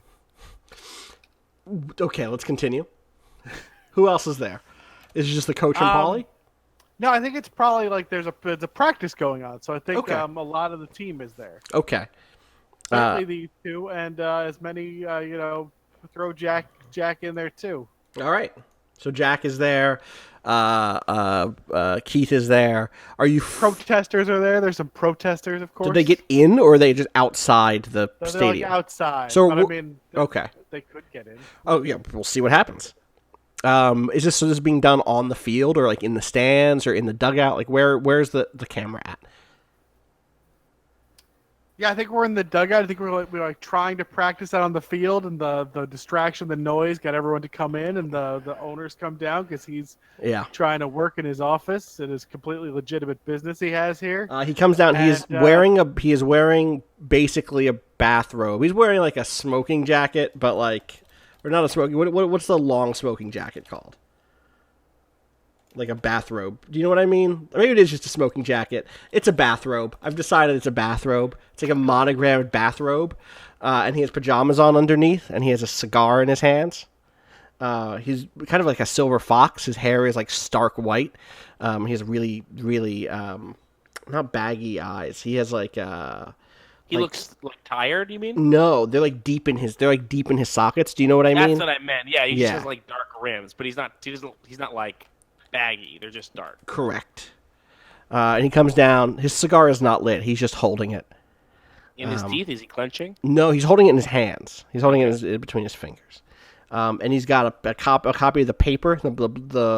God, we had a name for the Bluff City paper at one point, and I've since forgotten the name of it. It's somewhere in here. There it is. The Bluff City Current. The Current. Like the CURRANT? No, like the current of a wave. Okay, got it. Yeah. Not like the berry or the fruit. And he comes over to you, and he goes, Bianchi. Yeah. What the hell happened over at the radio station? We got people yelling outside now. I'm trying to read the morning paper. Some guy calls he's talking about mirrors and miracles. I don't know. It went on too long. That segment was too long. Who spends 20 minutes talking to a radio station? Well, it's Bluff City. Not much going on. People just want to know if they can trust their blackjacks. People love baseball, coach. He's right. People love baseball. And I mirrors. know people love baseball. He takes a seat on the dugout. He pats the bench and he says, "There's a big game coming up. The Blooms. Yeah. It's symbolic. You don't win this game. These protesters, they're gonna keep coming. And sometimes a manager has to step aside and let someone new come in. Hey now. I'm just putting out the stakes. You know, I'm a Bluff City man through and through. My family built this city. And the way that the Patio family has always operated is we let you know the stakes. And then we let you decide if you want to make the bet." And he pokes you in the chest with the cigar. The unlit cigar. Is it cut? Is it snipped at the end? It is not even snipped at the end. He hasn't smoked a cigar in 10 years. Right. He carries them. He just carries You don't it. light it. It's for the look. Yeah. He doesn't smoke, but he still has yellow fingers. Oh, definitely.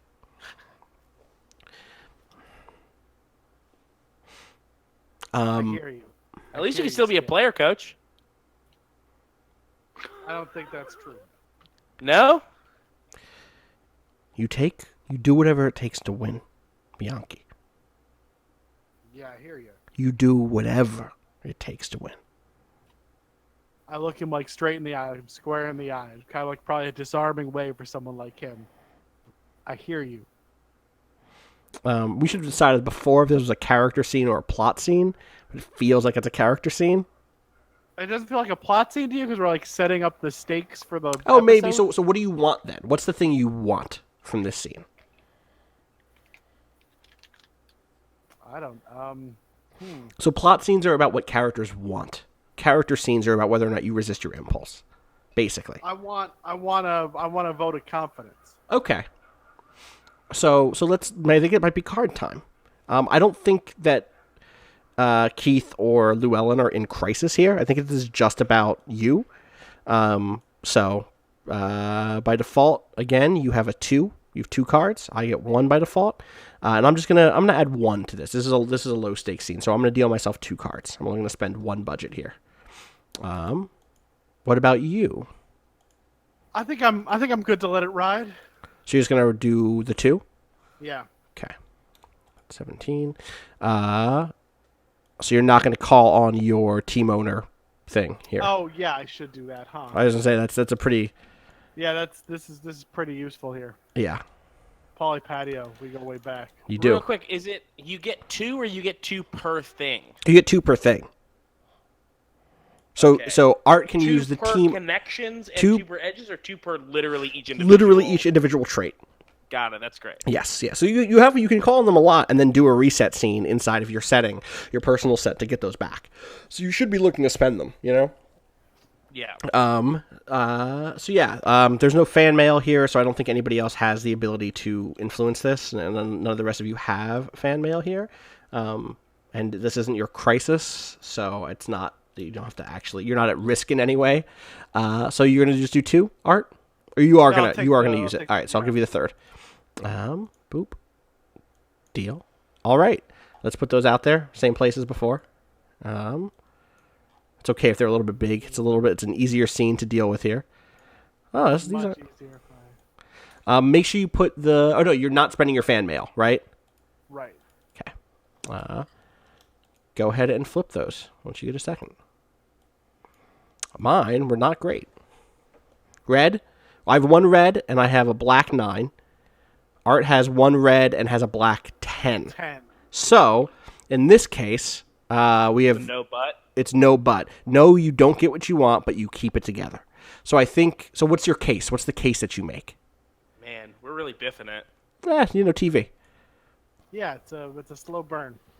I mean, my case is that like I have a history here. Right.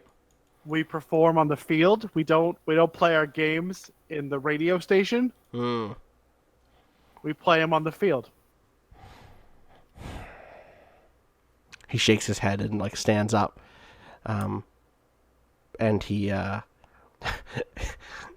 walks over to the trash can and tosses the whole unlit cigar away, and he says, "That's the problem with you, Bianchi. You don't recognize that this field is only a part of the stadium. We got to win the whole thing." And then he walks away. I think that's scene. So, Andi, Keith, what is your scene idea? Do either one of you have an idea for a scene? I'm trying to think of like important shit that happens in a baseball game, but before it, other than like warm up. So I think like the general arc of this one will be set like practice time, the time we're at now. Then we have to go to Bloomington. Then we have to like. Maybe this is the thing to think about. This could be the moment for you to set up your plot. So obviously, the plot for Bianchi here is winning the baseball game, right? So maybe this is a time for you to set up the like figuring out what the fuck we're shooting in Bloomington scene. I do have an idea. Okay. I could be trying to do damage control for what Bianchi said on the radio. Also good. So it's like, no, we're really, really into everything you guys like. So is this a plot scene or a character? This sounds like a plot scene to me. Yeah, probably a plot. Because you want to do damage control here for sure. Yeah. Where is it? Who's in it? And what are you doing? What is the action? I was thinking it's either in Bloomington or on the way to Bloomington. Okay. If we're okay jumping ahead that much. If we want to do something before then, I can put the scene in after. Yeah, Keith, do you have a Bluff City scene still? Yeah. So my what is it called? Crisis? What's the thing? What's the Well, so the first thing is just, do you want a character scene or a plot scene? Then it's, where is it? I want a character scene. Okay. So what is it? Or your My issue. Yeah, that's your what it issue. was. Yes. Yeah. So I want to set up my issue Of not contributing enough to the team. of not continue. Yeah, I want and now we've got the added pressure of I'm the one where the angry fans are like, well, at least there's Keith, and Right. then it's like, now I can't be the one that they think actually cares about baseball, and then also be the worst player. Right. So So where is it? I have to practice. It's on the field. It's all. Is this basically a continuation of that last scene? Or maybe I might be practicing. I might be having a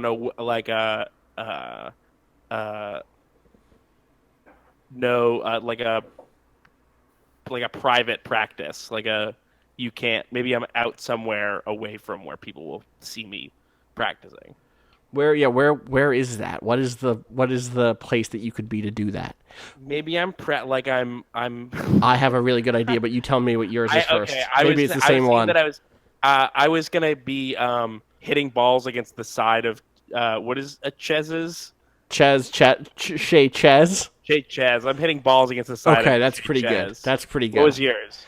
What if you were little tiny you, but you had a whole batting setup to scale balls and a batting cage, but that was the size of a living room table. Or slightly because the problem is my little muscles aren't used to doing big muscle stuff. Right, I got you. So it's still got to be if it's that I still got to be exerting more than usual. Right, but I like the wall better because it's a good. I can get Chez in here. So characters are you, Chez, and Frankie. And Frankie. Okay. What's the action besides you hitting balls against the side of this building? I'm being coached. Okay. I'm being actively coached. All right. Let's set the scene in motion. Also, wait, any fan mail in that last scene? It was a pretty short one. Nah, I think it's probably fine. All right. Set the scene in motion. You got really quiet. You did get really quiet. I have you up to 200%. Is that better? That is better. All right. The problem was I just wasn't close enough to the microphone. Okay. Got it. Were you eating? No, I think I just never properly reset after my back away to yell at the mic Gotcha. Fair. from the radio end. Yes. All right. On the couch, by the way, I have all this radius now to move away from the microphone. That's fantastic. That's what you want to hear. Yeah. So, paint me the picture. What's this place look like? What's the action look like? What time of day is it? All that. All right. It is it's morning. It's daybreak. And Frankie's got a pitching machine, and it's a full load of balls in there, and it's me alternating between big swings and bunts. And each thing Frankie's saying what's wrong about my form and how to capitalize on you don't have to swing hard to hit far is the right the Square your shoulders on the bunt. Stop I'm squaring your the shoulders on the swing. I'm not squaring my shoulders. It looks like you're squaring your shoulders. I've seen a lot of hits in my life. Okay, all right, okay. And then each time I connect, there's the cork sound, and then the against the side of the building. So you just happens we get just the wide shot of it and the kind of muffled conversation of this back and forth, and then finally Chez comes down the stairs, the rickety metal stairs that go to the second floor of his converted motel. Each step is the creakiest fucking wooden step. Each one, if you've ever stayed over at a older relative's house and all of their stairs are I'm just trying to get some water, not wake the entire world up just by stepping on the stairs. Oh man, what's the character actor playing Chez? All right, let me give you Jason a pitch. Mantzoukas. Jason Alexander. Could be Jason Alexander. I like to. They're both Jasons. We don't know which one. I don't think Jason from Home Movies. Yeah, okay. It's old Jason. Heavy set is what we're guessing. Doesn't have to be because you're heavy set. Yeah, he could be like a squirrely little. Yeah, he could be. Little scumbag. Yeah, that's the. You ever he's seen like, the TV show Grounded for Life? No.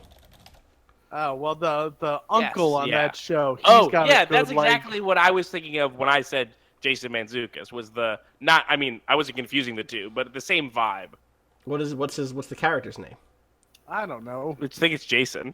Oh, okay, Jason. Got it. Is he an uncle? You said he's an uncle? No, He's he's an not. uncle. He's the main character. Brother. Oh, I see. Brother Eddie. So the character, the yeah. actor you're talking about here is Kevin Corrigan. Yeah, Yeah. take a look at Oh him. my God. Yeah. Where do I know He's him a from? real slime bag. He was in what was he in? I can't remember. He's in Grounded for Life. Oh, Grounded for Life, of course. The fuck is he in what that do I've you know? seen? He works a He was lot. in Goodfellas. He was He's in in The Departed. Super Bad. He looks. I don't like what he looks like. Yeah, no, that's his whole thing. He's That's trying his best. Is he, or is he trying his worst? Well, he's trying to be what you feel when you see him, I think. Right. Okay. Yeah, he knows how to get work. It's this way. Oh, he was the cousin in The Departed. He was the shitty Yeah. drug dealer in The Departed. Got it. He's very classic low life. Yeah. Okay. So like, hair slicked back, but like slicked back 3 days ago. Yeah, and Yeah. It's talks like slicked back this, yeah. by his own like bedhead grease. Right. Exactly. What were you saying, Art?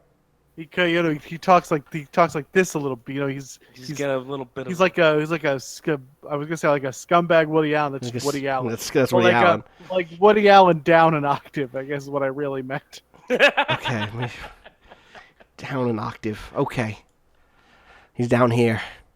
What the hell are you doing? Practicing. We gotta practice. Frankie. We gotta You know answer your brother. You know I painted these walls 12 years ago. 15-year paint. 15-year paint. Yeah, I know. 15-year paint. You're hitting the baseball against the wall. The kid can't hit. I can hit. I hit. can't He hit. heard me hit. That's why he's here. I mean, he can't really hit. I'm doing you a favor. Frankie, I'm doing you a favor with my big brother. I know you do, but these kids pay rent. Barely. What are you paying him? That's what you asked. But I'm saying it barely comes in. Comes in bits and pieces. Here's a $15 check today. Here's a $72 check tomorrow. Rent is $300.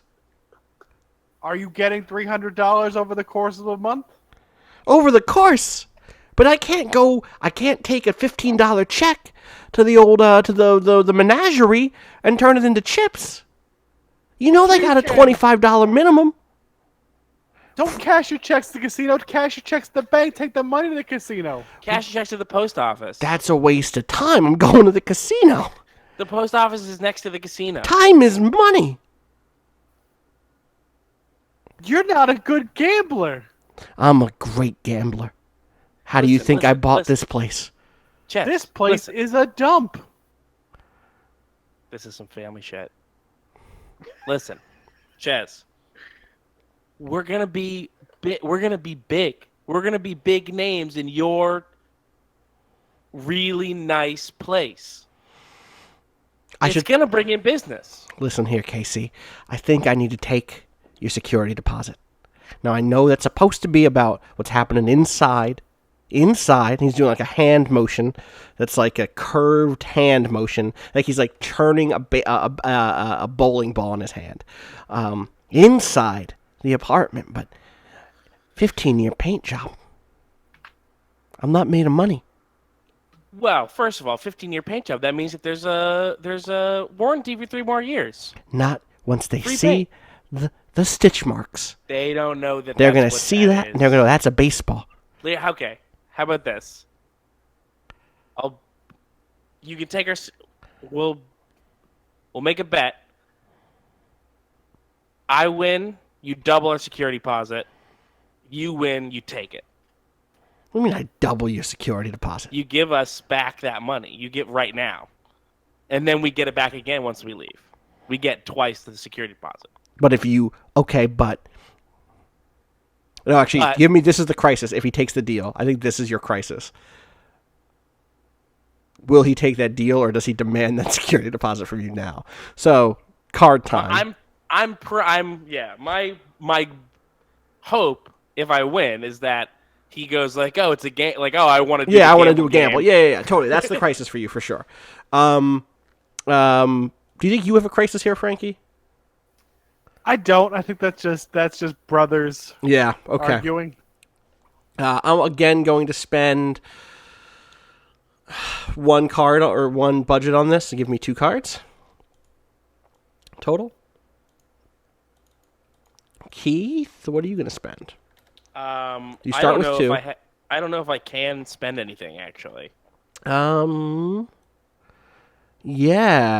I don't think you have anything here quite that really the closest thing that I can think of is that my edge that suits me in attitude to antiquing also suits me to striking a deal. Ooh. That's my closest thing that I got. That's close. I'll give it to you. I'm a fan of the show. Then I got 3. Okay, 1 second. I'm gonna. This is the 3rd scene. All right, so you got 3. Put that there. Boop. All right, I'll deal those cards. And you're not getting cards, Art, because you're not in a situation here. Understood. Okay. Oh, you know what? Did I miss I need to put another audience poll token in. There we go. Boy. Sounds good. Let's pull them out there. Oh, these aren't great. For me. Well, same, so... Okay, let's put them out and flip them. I clicked 2. Hey, let me flip these cards. There we go. Oh boy, you got worse than me, huh? Yeah, this is rough. This is rough stuff. That's a no and. I got a 2 of spades, a 7 of diamonds. So I got my 1 red in the diamond, which is what gives me gives Keith the no. But then the highest card you have is a 7 of spades, which is trumped by my 7 of diamonds. Yikes! Yeah, Yikes. This is really bad. You could barely have pulled worse. Yeah, exactly. All right, so no, and there are. Oh no, this is plot, right? Your impulse is provoked. What is your impulse again? Closed off. Closed off is interesting here. So I think the way he kind of pokes you at your impulse is he says, what a joke. I know a good bet when I see one. You're not a good bettor. And you know what? It's a funny thing. I bet if I took that bet, I'd win because my brother ain't a great coach, and I can tell you're not a good learner.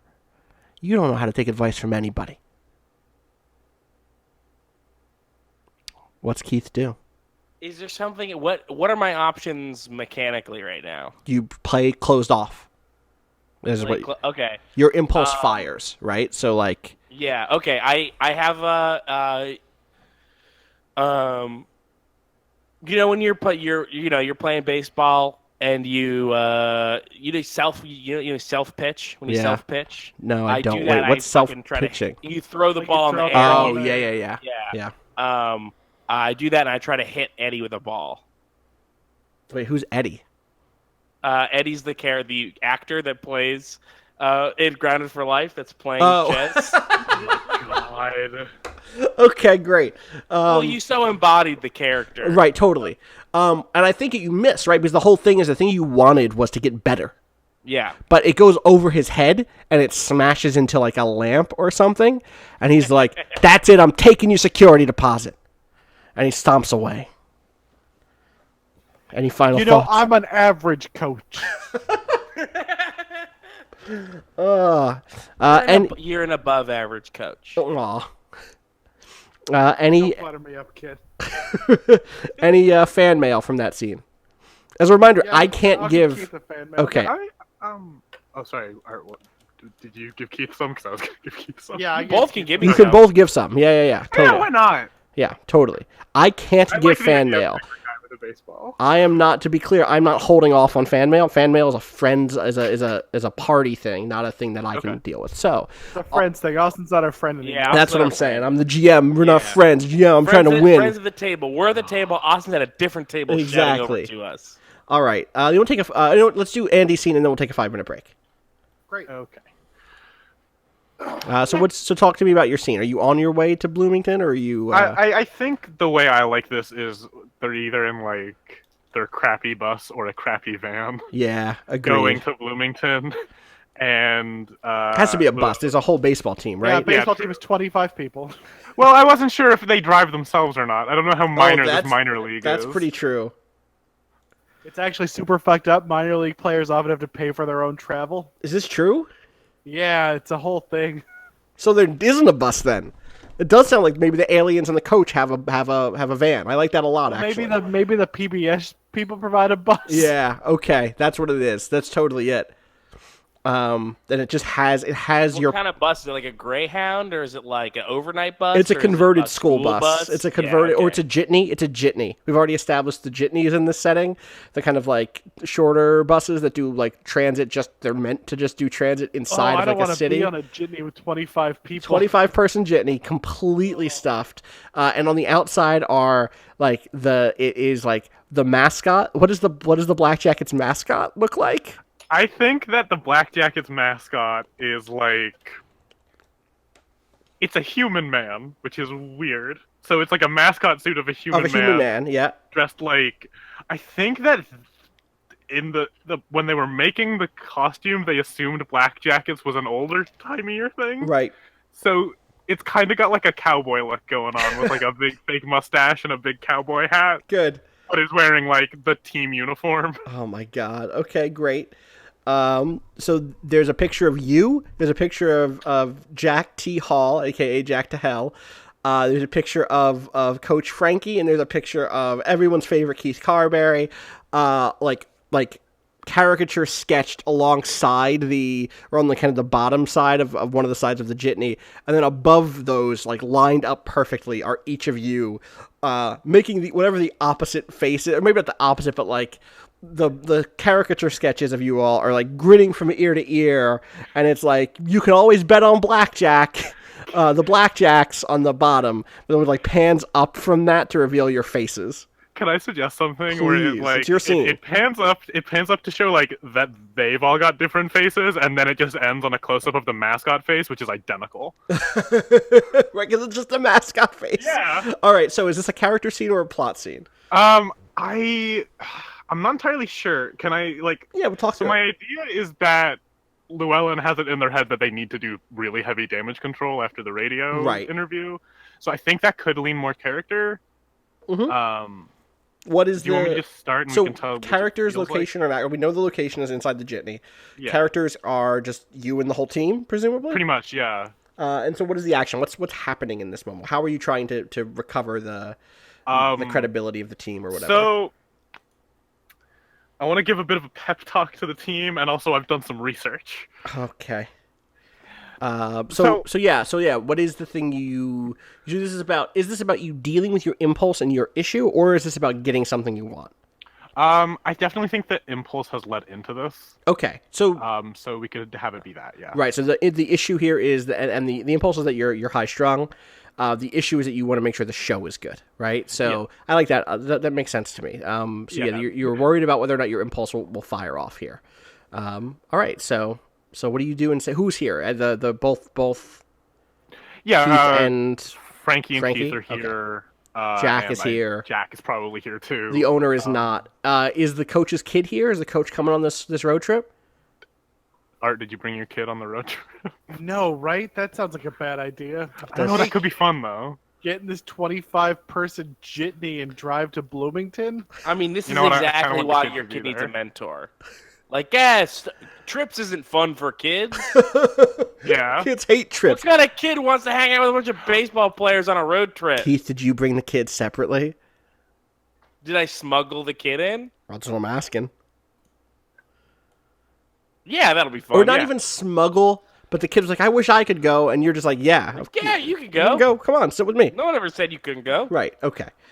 All right, so Who tell me. said you couldn't go? My dad did. I never listened to him anyway. I never even heard of your dad. Who's that? All right, so Llewellyn, tell me what happens. Okay, so this is in character now. Llewellyn's pacing and has a clipboard, but they are also still in full costume, so they cannot read it very well. Okay, so here's the thing. Obviously, we had a lot of fan response after our radio interview. Not all of it Very positive. Oh, Some of it. Listen, they taught me in school that all press is good press. Quickly learning not to believe everything you hear in school. That being said, so we had some of those very passionate individuals outside talking about the protesters, and I decided, what would be better than maybe a survey. So I did some talking, and okay, I can't talk about that one. Too much profanity there. And they're just like flipping through pages. Okay, this one.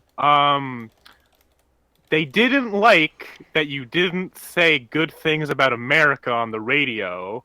So, and Llewellyn pulls in a bag and pulls out little American flags that Oh you like, my the decorative God. ones, and gives them to each of them. We're gonna hold on to these now when we don't need to hold on to the bats, so they know how much we like the country. that Right. sounds. Can we get little like pins? Can we get pins so we don't have to hold it?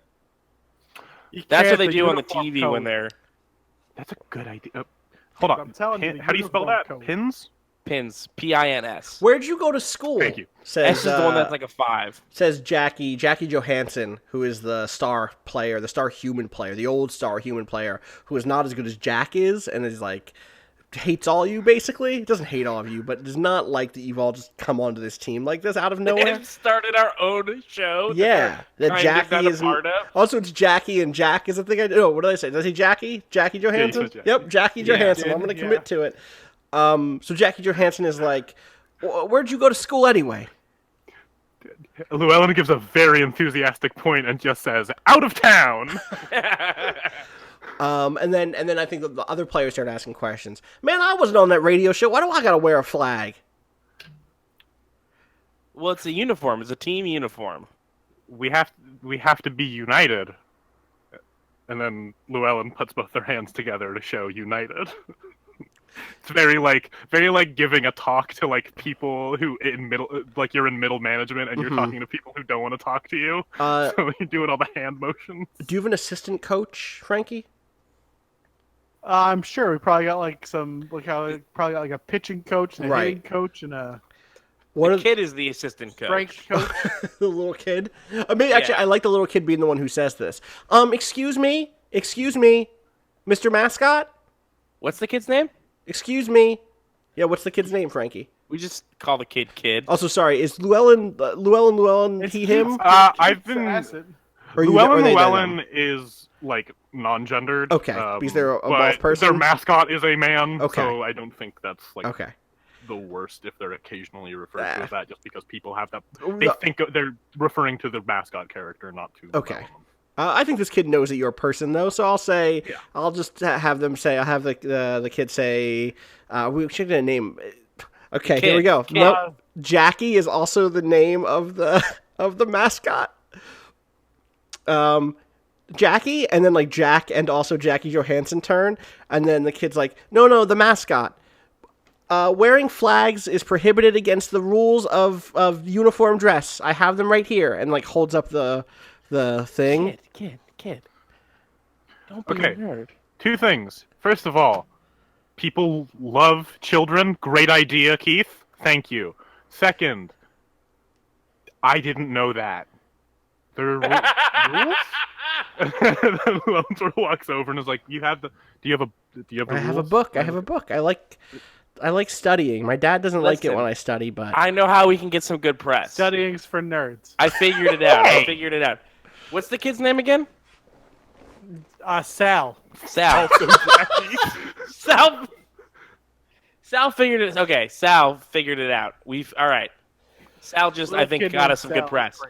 We get our good press by wearing the pins and having them force us to remove them.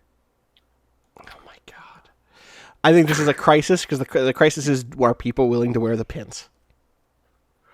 Oh my god. Or the crisis is actually, given all of this extra stress, is actually, again, this is a character scene. Do you resist your high-strung impulse and keep it cool, Llewellyn? Oh boy. I mean, let's find out. People love the flag. They're gonna be pissed off when we wear them and then are told that we're not allowed to wear them. Totally.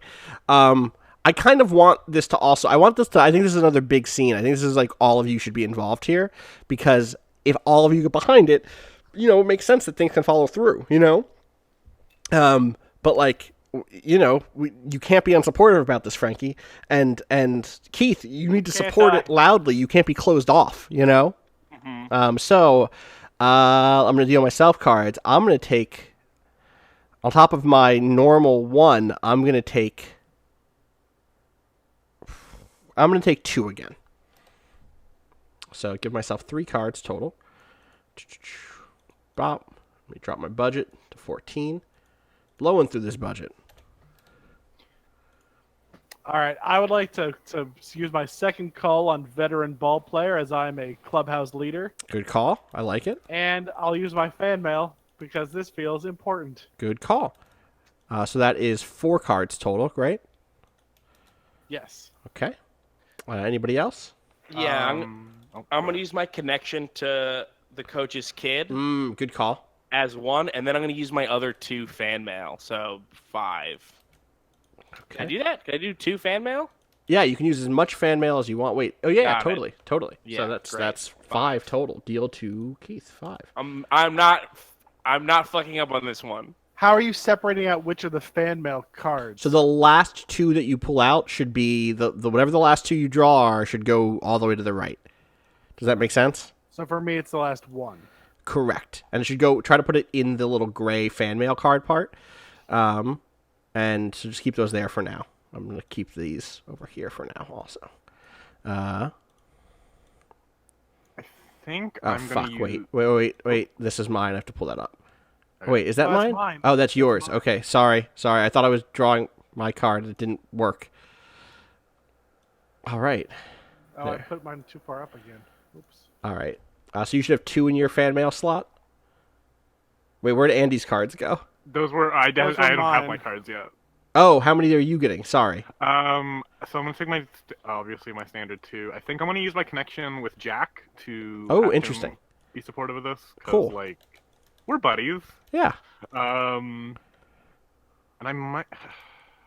So what else am I able to use? Am I able to use my issue and impulse as well for this? No, just the No, 3. okay. Just showrunner, Just boss, the alien, connection Jack, and and Edges. nerd. Okay. Yeah.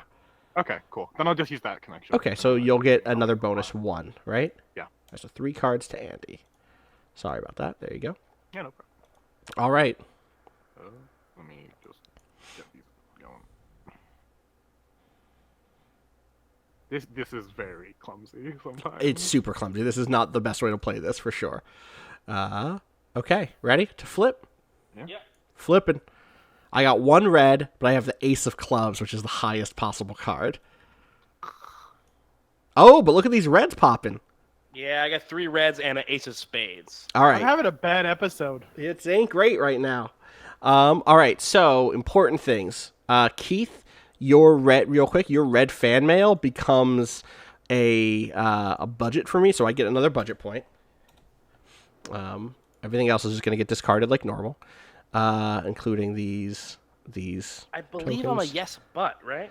I think you're a yes, but yes, That's our first yes. you resist your impulse, but there are consequences because you have 3 red cards to my only 1 red card. But you have a higher ace. I have the highest possible card. I have the highest ace. Andy and Art, you both have 1 red to my 1 red, and the highest card I have is higher than your cards, unfortunately. So that's a yes but and 2 no ands? Not great. Not great. Who wants Listen, to... Andy, it's your This is scene. the first episode of the TV show. All the conflict of this whole season comes from this episode. And it's the first act, right? It's the first act. Look at my yeah. budget. My budget's getting blown through. I'm going to run out of budget at some point, and you're going to start winning. Yeah. This is a fun game so far. I love this game. Says the person who just got the first yes. No, I have been thinking that the whole time. Okay, it is. I like this a lot. This is a cool. I like this game a As someone lot. who This likes is a game. TV, I like this a lot. Like I think Yeah, this is I doing an really interesting like- thing. I really like doing something where we know that it's a TV show. Right. The characters in the show know that they're in a TV show. Right. I think it's Or really like- interesting thinking about The this. characters don't know. No, I mean, Well, they do also in our Yeah, no, specific that's- case. But wait, no, I thought that the whole premise of the show is that we were playing actors doing a TV show. No. no. No, but it is a We're TV playing show. the characters in a TV show. We know. We it's not. know. Wait, what do we know? We know. This isn't real. How are we doing who's on first without being at the baseball game yet? Hey, save something for sweeps. All right, so Andy, it's your scene. Where do you want this to play out first here? Talk to me about. Maybe let's start with you. How do you give in to your impulse, and there are consequences? I think, And we can all just play this. We can all just play this out. Do you know what I mean? yeah. So I think what happens is the majority of the team is like, this is a stupid idea, right? Yeah, I think everyone just starts throwing the pin or the flags back at you all at once. Forget it, man. I'm not getting fined. And they all just fly back at the mascot. Wait, I Well, don't it think takes we're like gonna a get... very, very like slow, deep breath, and then just picks them all up and puts them away back in their bag, and just says, "I will solve it myself." And they start writing something down on their clipboard again, and clearly they've got a big idea. Through the mascot, like My yes. thing. Yeah, they have their writing is terrible because they have very big gloves on, Yes. and also are writing it in some alien language. Yeah, Presumably. they just learned these letters. Yeah. Your yes is about resisting your impulse, so that means you're not closed off. You get to Oh. have this. This was a character scene, not a plot scene. Got it. So yes, you do resist your impulse, but there are consequences. So what are the consequences to you resist to your you manage to resist it, but then also there are consequences. Well, I guess if the rest of the team decided that they didn't want to do this plan, then the consequences is that we are further othered by the teammates that are not part of our secret alien antiquing clique. You don't think it's the opposite thing here, since you resisted your closed off, which is like you're in with them, but the consequences are you drive a little bit of a wedge between the aliens and you, or it can go the Well, other I way. I resisted my impulse by supporting Llewellyn. I got you. Yes. That makes sense. Yes, I got you. Yeah, that adds up. So Yeah. we get Jackie and I think saying to you, we don't need to listen to you, newbie, or whatever baseball terms are for rookie. Rookie, yeah. That's right, I'm a rookie. I'm a rookie. Hey, listen, I might be a rookie. And I might be the worst goddamn player on this team. He is. He is. Yep. I am. It's fine, but it's He fine. is. And we have to get people to like the rest of you. Can't even bunt. But you were there at the. We just had a fuck. We just were practicing. You saw me bunt. He's Yeah, the I worst. did see you bunt. I called you an above average coach. You are a below average coach. Rest stop You're never in gonna 5 make minutes, it. everybody. Never gonna make it to the show. Oh. All right, let's cut to commercial. Let's take a 5-minute break. For real, actually. Are we doing fan mail? I want to give Yes. Andy fan mail. Hell yeah. Thank you. Yeah, it's a good idea. It is a good idea. Can you I'm give multiple also fan mail, or doing- do you No, pick one person? Each person can give one fan mail. Got it. Yep. All right, I'm going to shuffle these. I'm going to recall these cards. And then shuffle them. All right. It's weird how much easier this would be with a real deck of cards. All right, take a 5-minute break. We will be right back.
talking of Carberry, his name was Weatherhead, right? Excuse me? What? I was talking about. We were talking Also, about we're how, back live to Twitch or to YouTube. Keep talking. Yeah, that's fine. We were talking about how growing up, people would call me Keith Cranberry or Keith Cadbury, and that because my name doesn't really lend itself to like mean puns at all. Keith doesn't really rhyme with anything. Carberry kind of doesn't either. But when I was 5, Sam Weatherhead tried to steal my best friend, and he would call me Keith Cardboard Box. Yeah, so people just would use like homophobic slurs. That's pretty much all I ever got called. No Classic. Queef Carberry. Yeah, very classic. What's that? No Queef Carberry. Oh no, no Queef Carberry. That's a pretty good one. Actually, you know what? That might have come up in high school, but as a bit, maybe. Sure. Yeah. Definitely not often enough for me to remember it. Keith Carburetor. That came out. I was like a middle school. Someone said that once. It's really not a good name to make fun of. Unless you just want to go, Carberry, that's stupid. Sometimes Well, insults that's just be an like opinion. that. You can't really argue with that. Then. Yeah, you just Yeah. go like, yeah, it's kind of stupid. I'm gonna eat one more of these crab rangoon, and then I'll be ready to You go. reckon we're doing like one more act? Yeah, I think that's probably all we got in us. Yeah. Um, Oh, it's late for y'all, ain't it? yeah. It's like 11 here. hmm I'm just trying to figure out what my dinner plan is. Have you considered eating crab rangoon between acts of this game? Oh, that's literally what I'm eating. I have 2 crab rangoons and 2 dumplings. I didn't do Cheers. any of the prep I would have needed for that.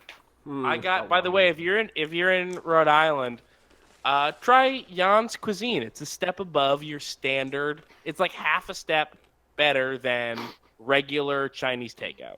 Is this another ad? Another ad? Yeah. Yeah, this is a paid ad. Friends of the Table doesn't take ads, but Keith Carberry does. The He's character, trying to or get, like the entirety of his like It doesn't local area even- to sponsor him. Yeah, I don't Like really everything even he know. likes in his town. make art, I make feel rent, very- help others do the same. You know. I feel very comfortable advertising this very local non-chain Chinese food restaurant in Providence. I can support that. Not Yeah. by okaying the ads, but I can support it conceptually. Yeah. All right. I'm just saying you get a crab rangoon. It's a crab rangoon. know what? It's a crab rangoon. I'm gonna eat a third one of these. I'm gonna eat a third But one. at Jan's, a crab rangoon's just not a crab rangoon. It's a crab rangoon. It's a crab rangoon. It's a goddamn crab rangoon. Oh, I see. I got you. Yeah. I didn't get you at first, but now I get you. Yeah.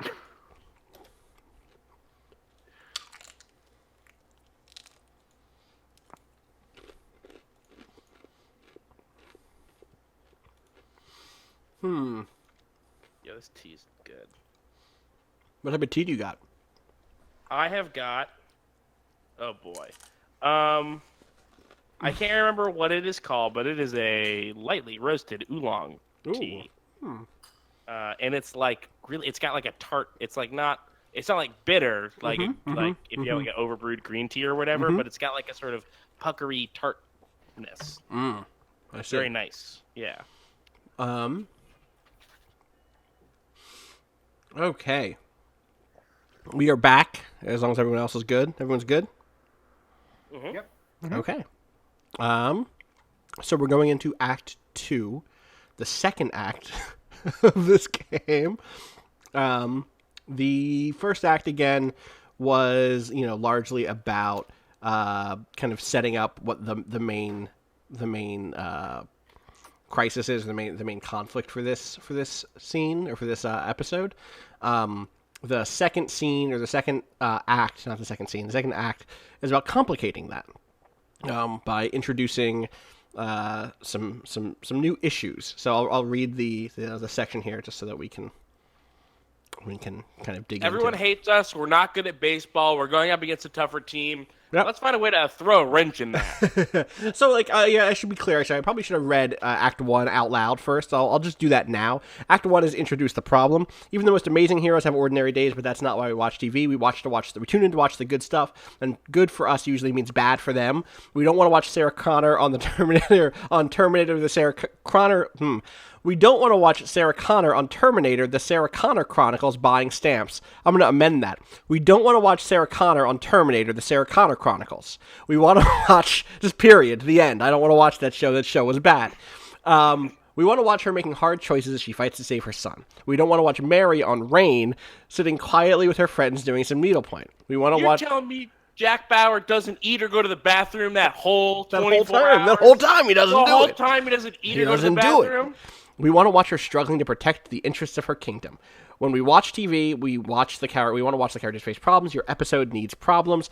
If this episode features a spotlight protagonist, which it didn't or doesn't, I have to introduce a problem that resonates with the character. And it's like, oh, it's okay to be heavy-handed in Act 1. The game can fumble around a bit in the beginning if the protagonists don't have something big to respond to, so get in their faces with an urgent problem. I think we've made that pretty urgent. You got to win the game to keep the job, Bianchi. Obviously, Llewellyn, you really need to bring up the spirits here and make the ratings good across both shows. And Keith, you gotta get out of your shell and you gotta get good at baseball, or else things with Chaz are gonna keep going bad. So that was Act 1. Act 2. Complications and contrasts.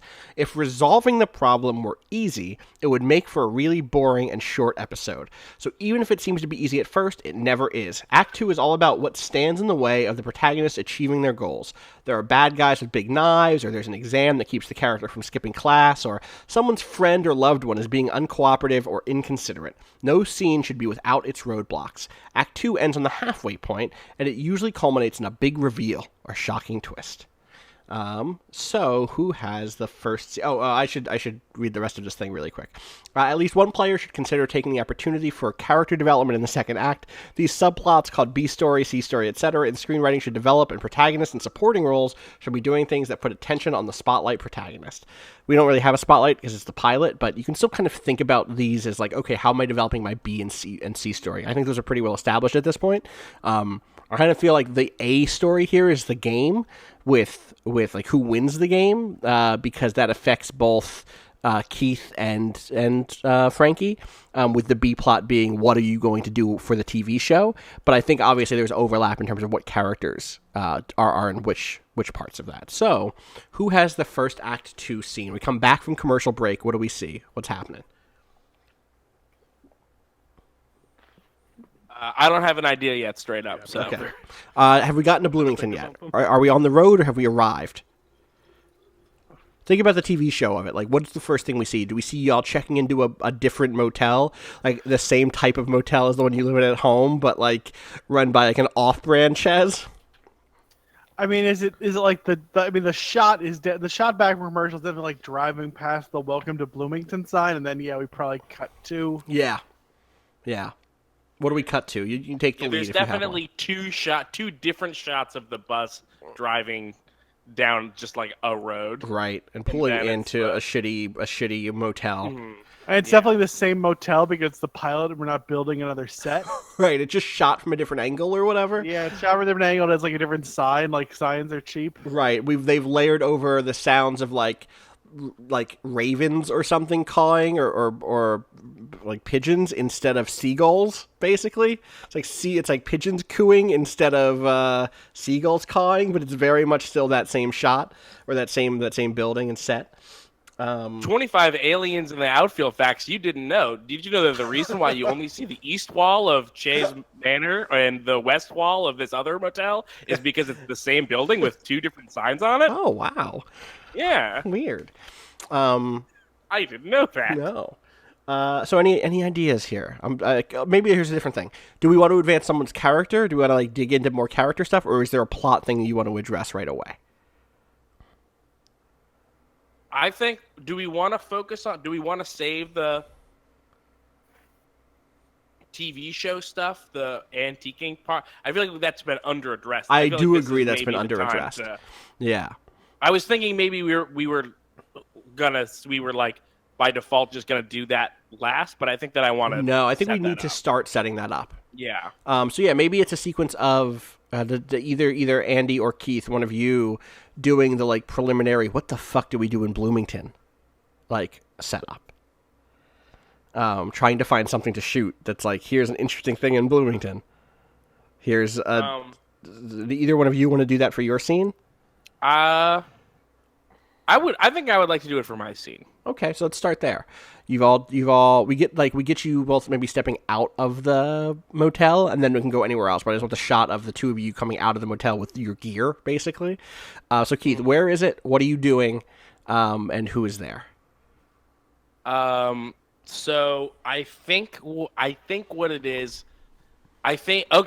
We contacted the guys that run the like all the garbage trucks that collect from like the rich part of town. Okay. We connected with the junkyard there. Okay. And like that's where like the nice garbage is. So you're literally just going to a junkyard. Yeah, they were going to a junkyard. Yeah, there's cool shit at a junkyard, man. I get you. Yeah, and I've got a backpack on with a bunch of equipment, and then I've got in my pocket a really small backpack with smaller versions of all the same equipment. Oh my god, great. So who's there? It's me. It's Llewellyn.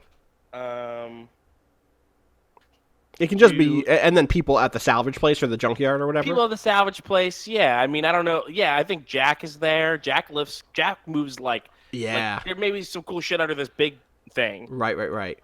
Cool. Can you lift this bus? And is this I can lift the this bus. sounds like a plot scene then? Yeah, it's a plot scene. Okay, cool. Yeah. All right. So set the scene in motion. Let's talk about. Did you just like walk up to the reception or whatever, like to the front office, basically? Yeah, I think so. I don't know if the. I mean, I don't think it's a very nice front office. I think it's a junkyard's front office. Yeah, totally. I think you see a kind of a middle-aged dude with a white beard, James Gandolfini-esque. No, I don't think he's that round. I think he's like squared off in a real way. Okay. Like he's heavy set also. Black dude, but like with a stark white beard. He's like, so he kind of looks like a Black Santa a little bit. You know what I mean? Like, okay. but Black Santa with like his beard a little more trimmed than that. Okay. And he's sitting behind it's neat. It's not like Santa's wild. Right. Exactly. Yeah. And he's like, well, goddamn. I didn't expect to see the old Bluff City Blackjacks coming to my salvage emporium. Oh yeah, you a fan? I know the Keith Carberry face everywhere, anywhere I see it. Yeah, that's great. I'm glad. That's nice. These two, I don't know. They're really better players. I got to tell you this, Mr. Hall, you're bigger than I ever imagined. And Jack just kind of like flexes involuntarily. Like he like tightens up at his name being said. Do you know what I mean? But like his all of his muscles is like, whew, goddamn. Llewellyn like pats Jack on the back and was just like, he's a quiet boy. Jack like nods and's like, yeah, I'm just trying to. Can't wait. He's got his head in the game. Yeah. It's Jack, okay. Jack, don't stress about that. I think Jack just hates being in this human body. Like I really think Jack hates it.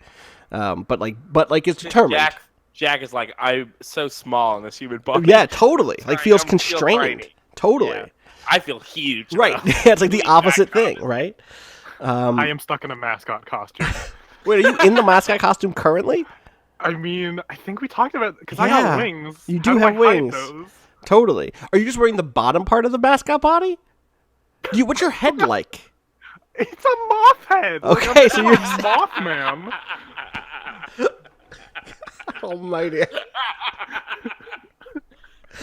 Oh, Like that's one of the reasons why I was the mascot. I think when the character Yeah, creation uh-huh. was. Yeah, Oh, 'cause I you're can't just hide a any moth. other way.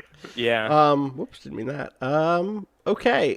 So this guy, his name's BJ. He's like, what are you looking for today?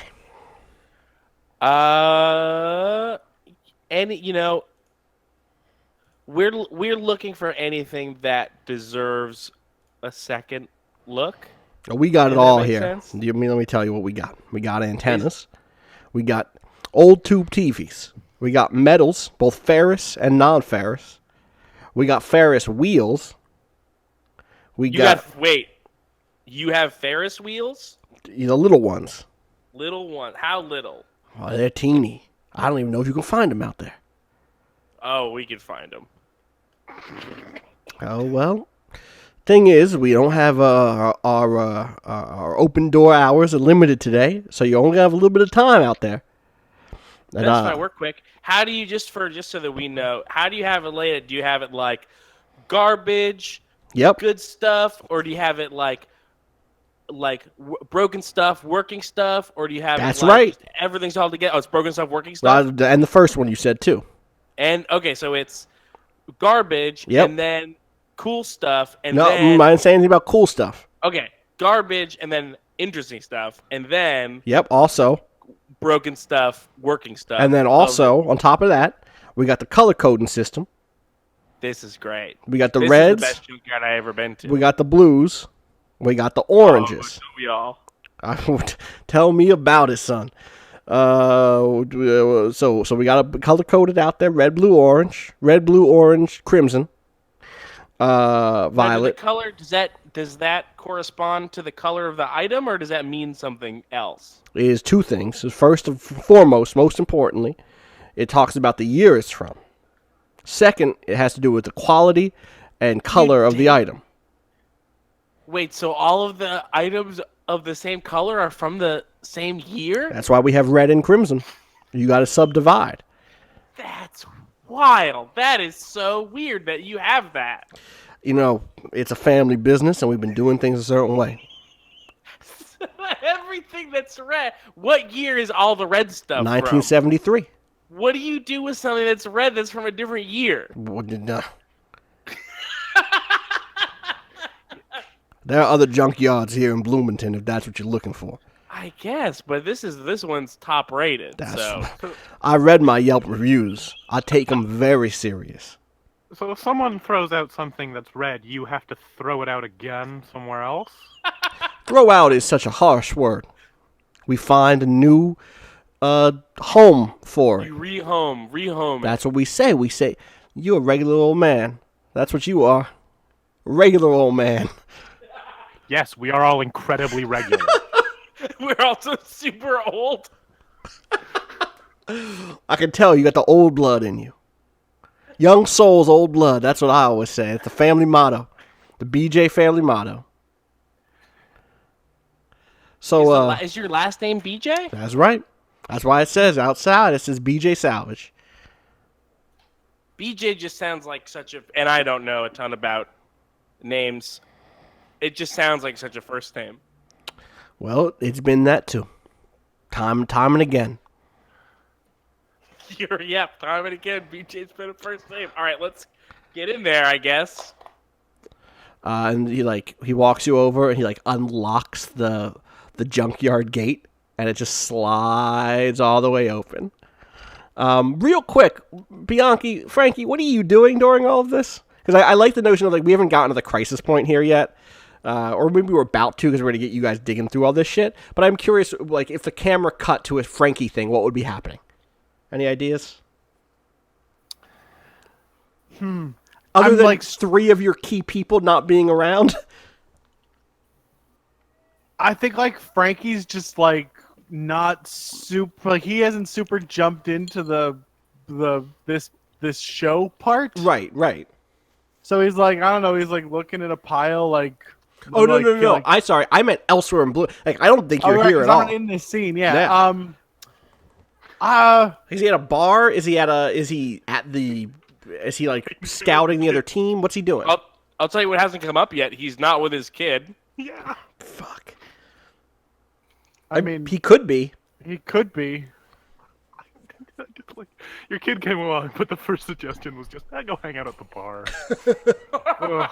I mean, I sort of think that is it. I think it's like they're at the TGI Fridays Oh. and like they're like both like looking at like the scouting reports are out on the table and they're both kind of like perusing them, but bro, they're also both kind of just looking past each other at the TV. So this is a character scene then? Yeah. Dad, it says here that Smith likes to hit high and outside. He always hits high and outside. Oh yeah, that's good. That's good. That's good scouting. You gotta. What's high and good- outside? What'd you say? What's high and outside? Is that what Uncle Ches gets? It's cold but fun. Yeah, kind of. So you bat right-handed. That's yeah. So you're at the plate. Actually, wait. He goes like, "No, Dad, I'm a lefty." Oh. All right. So you're at the plate. You're on the right side of the plate. You're on the right batter's box. Yeah. All right. So high and outside for you would be on the opposite end of the plate, on the corner there, the black on the other side, Uh-huh. and it would be letter high or better. What's a letter high?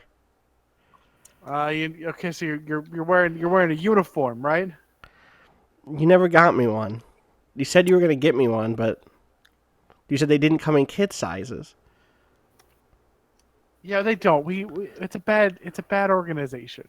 Okay, cut back at that too. Back in the junkyard. Oh, fuck. Drag. Tim Howell's in the chat. Hey, at least he hasn't sold this kid to a wizard nobody trusts. Sold is not the right verb. Oh my god. Owned. Yeah, that's true. All right.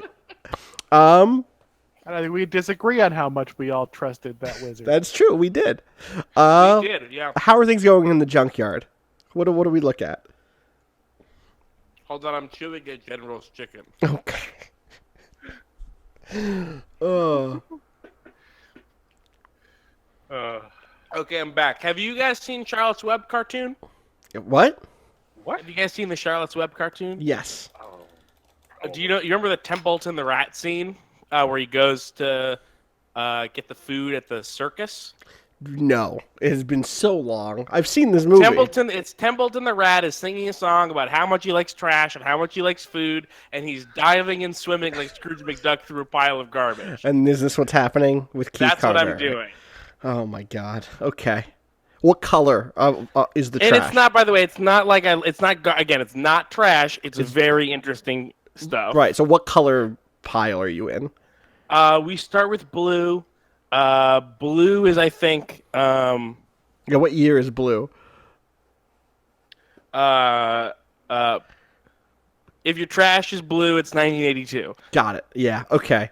And we also, here's the other thing. The thing that he didn't say is that it's also. I'm laughing at my own joke. Hold on, sorry. Yeah, I hear you. God. It's Okay. also arranged by size, and so there's like a huge blue truck, just a whole truck, and we get just Jack like lifting the whole, like looking left and right very anxiously. I imagine Jack looks a little bit like Batista in Guardians of the Galaxy. What's that character's name? Cracks, I think. The Cracks. Drax. I don't know. Drax. Sorry, I was a little far away from my microphone. Yeah, Drax ish. High and outside. In terms of like build and like bald and all that, and like lifts high and outside, lifts the truck, or there's just like a big blue column. There's a big blue like 1982 Charlie tuna, like giant Charlie tuna metal like roadside sign that's like, or not even a sign, like a full statue of Charlie from the tuna, the tuna company.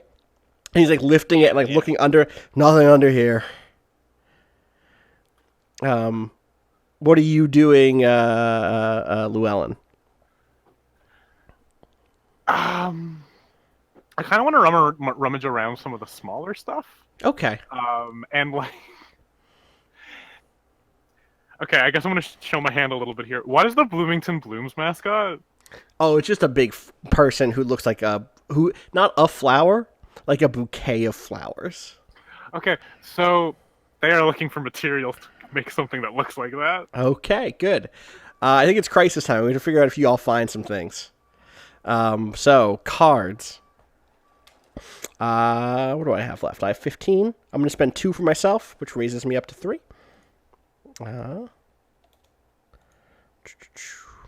Boop. Let's spend 2. Drops me down to 13 budget. Andy. Start with 2. Okay, yes. I'm trying to think if there's anything I could use here that would make sense. You've nerd. You have. Yeah, nerd might be able to work. But I might just end up spending some my fan mail here. Okay. As a note, you can also spend fan mail in other people's scenes, or for other people also. I didn't know that. That's an interesting thing. Yeah.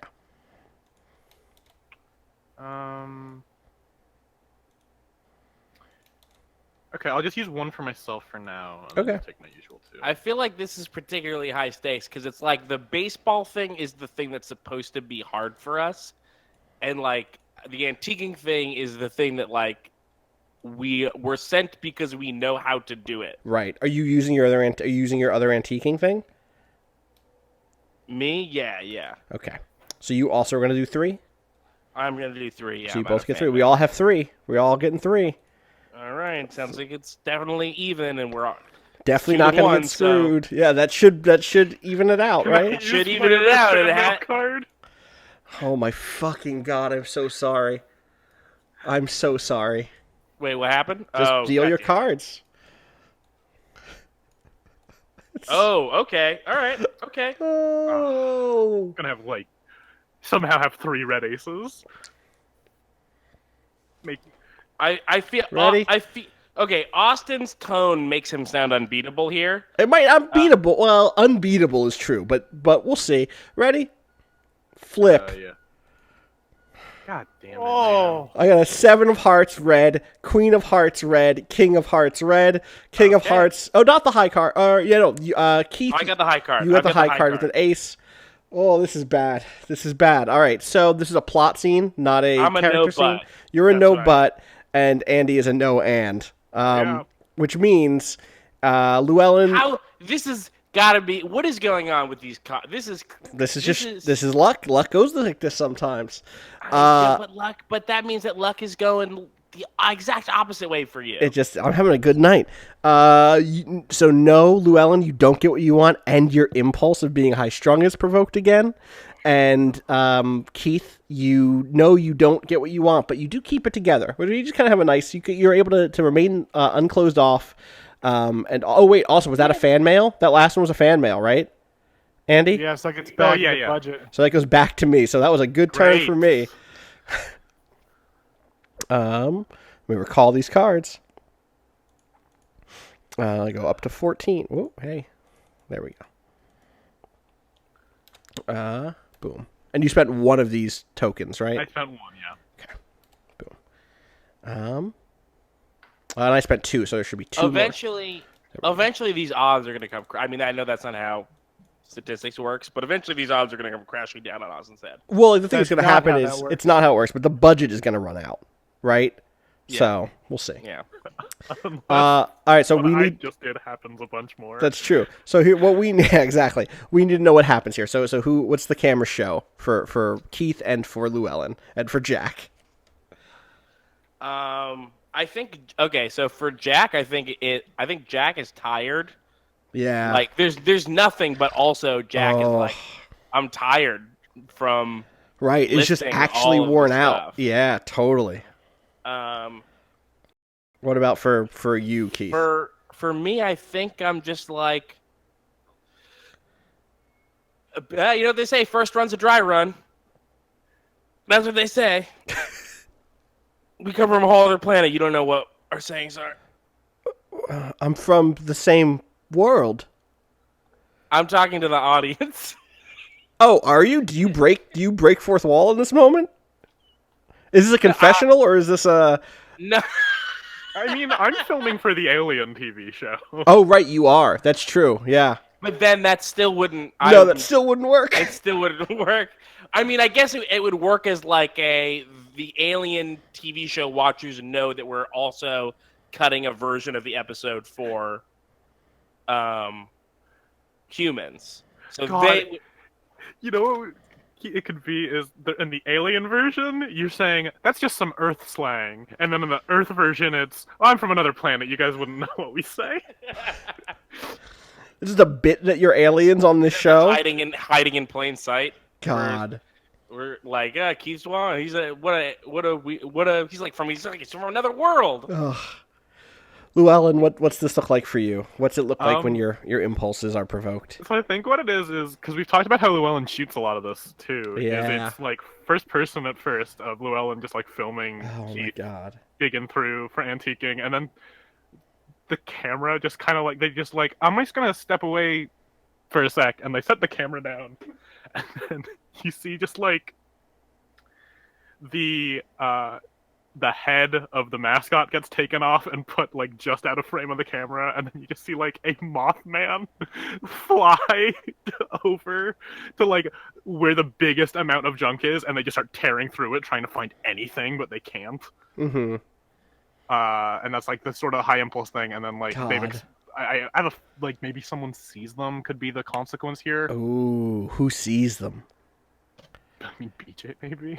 Or another player, like an enemy, a player from the other team. Yeah, because remember the other team has the other aliens on it. Oh, yeah. Who are here to try to make it so that the Earth does blow up. God. What's their name? And what do they look like? Oh, it's the other team mascot. Yeah, It has to be. Just a giant bouquet of flowers. it's the same ploy. It's the same plot. ploy. Except what they manage to do is they pull. You see a cowboy hat, and it starts to like a giant cowboy hat, and it raises up from behind a pile of old. You know what it is? It's behind the Ferris wheel the dude told you about. It's like 7 of them, and they're really densely interconnected. And this cowboy hat just pokes up above, and then underneath it is just a fake bouquet of flowers with big cartoon eyes, wearing the cowboy hat and holding like a duplicate copy of your head, of your mascot head. And you can and like raises. This is horrible. I just want to just disclaim this. This is awful. Like it looks like a Power Rangers villain. Raises like a limb, like a hand to their head, to their face, and like does like a laugh. Also, here's a note about this alien. This is just what they look like. They are not in a costume. Their body is that of like a mascot. Thanks, I hate it. Are the flowers actually flowers, or did they have to disguise? No, they're all like silk flowers. Do you know what I mean? They were always. No, sorry. So I mean, you answered my question, but what I was saying was, are they actually flower shaped, or did they have to do something? No, they are already. They are They are already flower shaped, and that's why they decided to infiltrate the blooms. Okay. I bring so my they don't own have costume. like 16 hydras that they glued petals on. They have petals. They move like Hydra heads. They move independently. Thank you for this detail. No problem. And yeah, they can set you up now. That is the consequence. They hiss too. They're like they're flowers, but they're still Why are you still doing this? What's happening right now? No, there has never anywhere in the known universe been a flower that's scary. Virginia Payne says a hydrangea hydra. Thank you. Oh my God. All right, so cut. Let's go back to TGI Fridays. How's it going in there, buddy? I think I finally explained where the letters are, and maybe like there's a game on in the background. Right. And you're like standing up, pointing at the screen. Yeah, and the waiter. Those are the letters. Sir, could you please sit that? Sir. No, I cannot. I'm teaching my son about baseball. Sir, we all love baseball here in Bloomington, but we really need you to take a seat. Other customers are saying you're disturbing the TGI Fridays. It's very important. Well, I mean, I bought 3 appetizers. I think I could stand up on a chair for a minute. Appetizers. Yeah, please, sir. They're called appetizers. I'm not saying that. TM. Dad, they're called appetizers. They're called happy-tizers. I don't know what they're called. Sir, take a seat. Sit Fine. down with your I'm beautiful child. And I'm doing it. thank you, sir. God. Go Blooms. Anyway, I'll be right out with your Yeah, entrees. Yeah, you love baseball so much. Why are you so bad at it?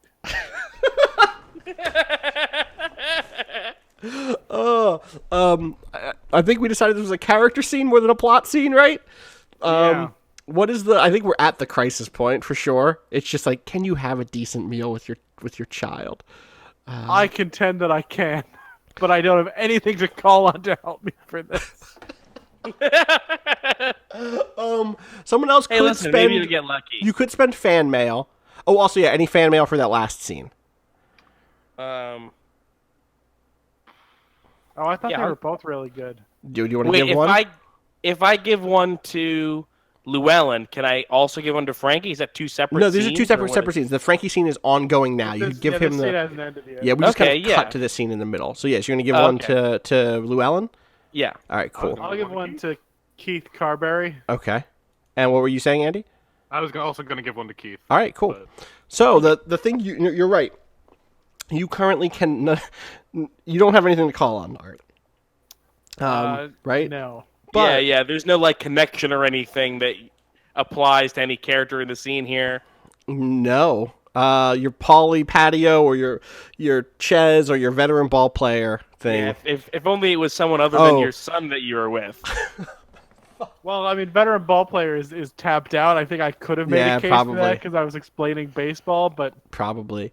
So the thing is, if you're not in a scene, you can spend 1 point of fan mail to draw one card for or against one protagonist in the scene. Spend as much fan mail as you want to get additional cards.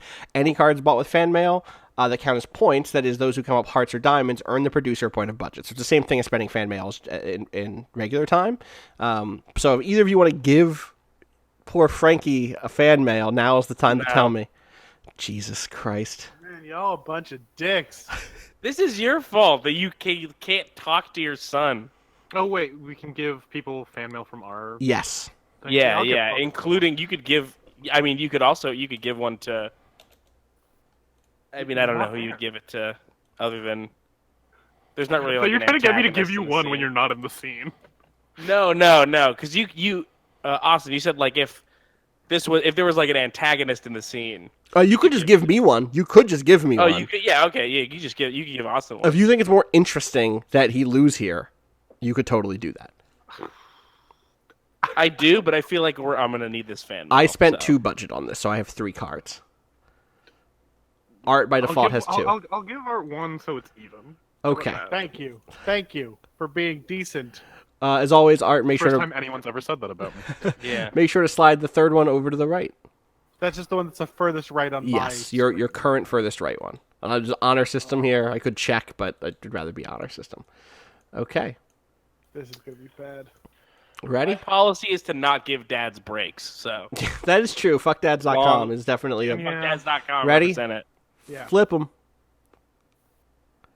Red, black, black. Not But I won the. right. So got my you card. you give into your impulse, but there is a silver lining. And I don't get any budget out of this. That fan mail card was black. I had 2 reds. I had a red. I had a jack of hearts and a 8 of diamonds. Art only had the 2 of hearts, one of the lowest cards possible. So I'm gonna have to get Well, it rid of. doesn't matter. It's my highest card overall. Right. True. Yeah. True. Okay. Sorry, so that was a no and, right? That was a no and. So tell me. So what's this That's look a like? no but. It's a no but. Yeah. Sorry. There is a. Sorry, that's what I meant. Yeah. Yes. No but. There is a silver lining. So you do give into your impulse, and your impulse again is to be unsupportive. Yeah. But what's that look like, and what's the silver lining? We all know what it looks like. Yeah, we sure fucking do. Yeah. Look, I don't know. Just eat your mozzarella sticks. They're not really made with mozzarella. You're I don't have. I need like a funny word, a fake mozzarella word. Could someone help me? You're Like, not what mozzarella. would It's the- fake mozzarella. Your mozzarella sticks. It's NAUGHT because there's zero mozzarella There's zero in it. mozzarella in it. Dad, they're not really. Yeah, they're mozzarella. Thank you. You know what? I think here's the bright side. Here's the silver lining. Thanks for letting me know about what high and outside is. What I was saying is that 3 of their best hitters, they always swing when it's high and outside. All right, that's real good. That's real good information. Thank you. We're gonna use that to win. Oh, We gotta win this fucking game. We need to win this fucking game. Mom says not to cuss. Oh, that was not. Oh, That was me. okay, gotcha. Okay. Ugh. All right, we have one more scene in this act. It's Llewellyn's scene. Well, I would like to Okay, publicly solicit fan mail. Yeah, do you want to give Oh, I do want to give. want to Okay. give Frankie some fan mail? Okay. Yeah. Boom. Done. One more. I mean, was only Art one. did really good doing really bad. Oh, he did so good doing really bad. Oh. We only have one token left in this audience pool. Oh, that's not true. That's not true because I just spent 2, so 2 more go in. That's true. Boom. Boom. All right. Healthy audience pool. I'm not entirely sure what to do here, if I'm being honest. Yeah. This is the last scene of the second act, so this is definitely where like the twist should come. Don't think about things you want to do, even. Think about things where your character is there. And maybe this is the scene that follows on from seeing the Bloom get your mascot head. Yeah. How could they fuck with you with that? I mean, they show up to the game in my uniform. What about even before? I mean, we could cut to. Yeah, I think that's a good place to end the second act and probably this recording is like. Yeah. We cut from that night to, I almost said opening day, but it's not opening day, but to the stands, or to the stadium the next day. Everyone's warming up. Who is there, and is this a character scene or is this a plot scene? I think this is plot because we're going to be addressing the conflict with the other team. Yeah. And I'm down for this to be another like ensemble one. So Yeah. We all kind of need to be there for the game. Totally. And it'd be kind of a good way to end, especially if this is the last thing we're doing tonight. Yeah. For this recording. Sounds good. All right. So, who's there? What's going on? Is everyone practicing? Is this the day of the game? I guess it would be, right? You're not doing like a 3-day vacation before the game starts. Yeah. We probably get in the day before. Yeah, exactly.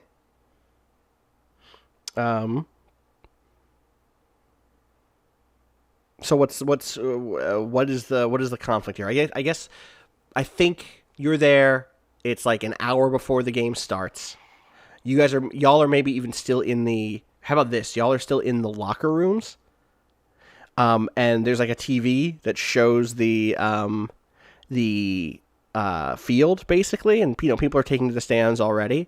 And out on the field already is the black jacket. You're already there, doing like basically giving the hands have been reformed to give the finger to the crowd, and they're just riling everybody up.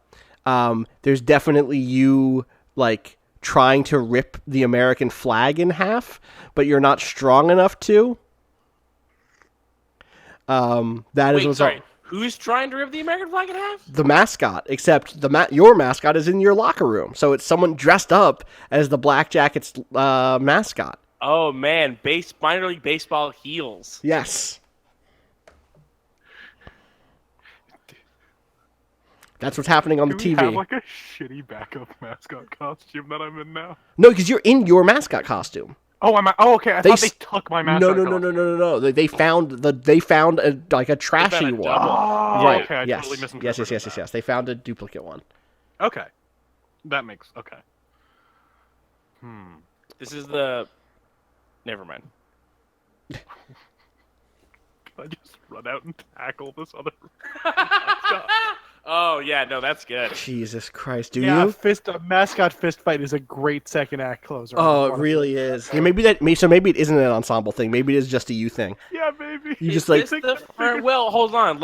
Hold on. Is this the first ever baseball fight that happens before the game even starts? Is this both? They've been playing baseball for like 150 years, so probably not. Okay, well, it's the first one I've ever seen. Is that both dugouts empty out before the game's even started?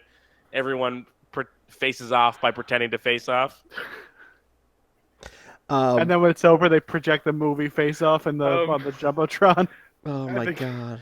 I think what happens, Llewellyn sees this, and their first reaction is, "No, don't do that to the flag! I told them about this! They like that thing!"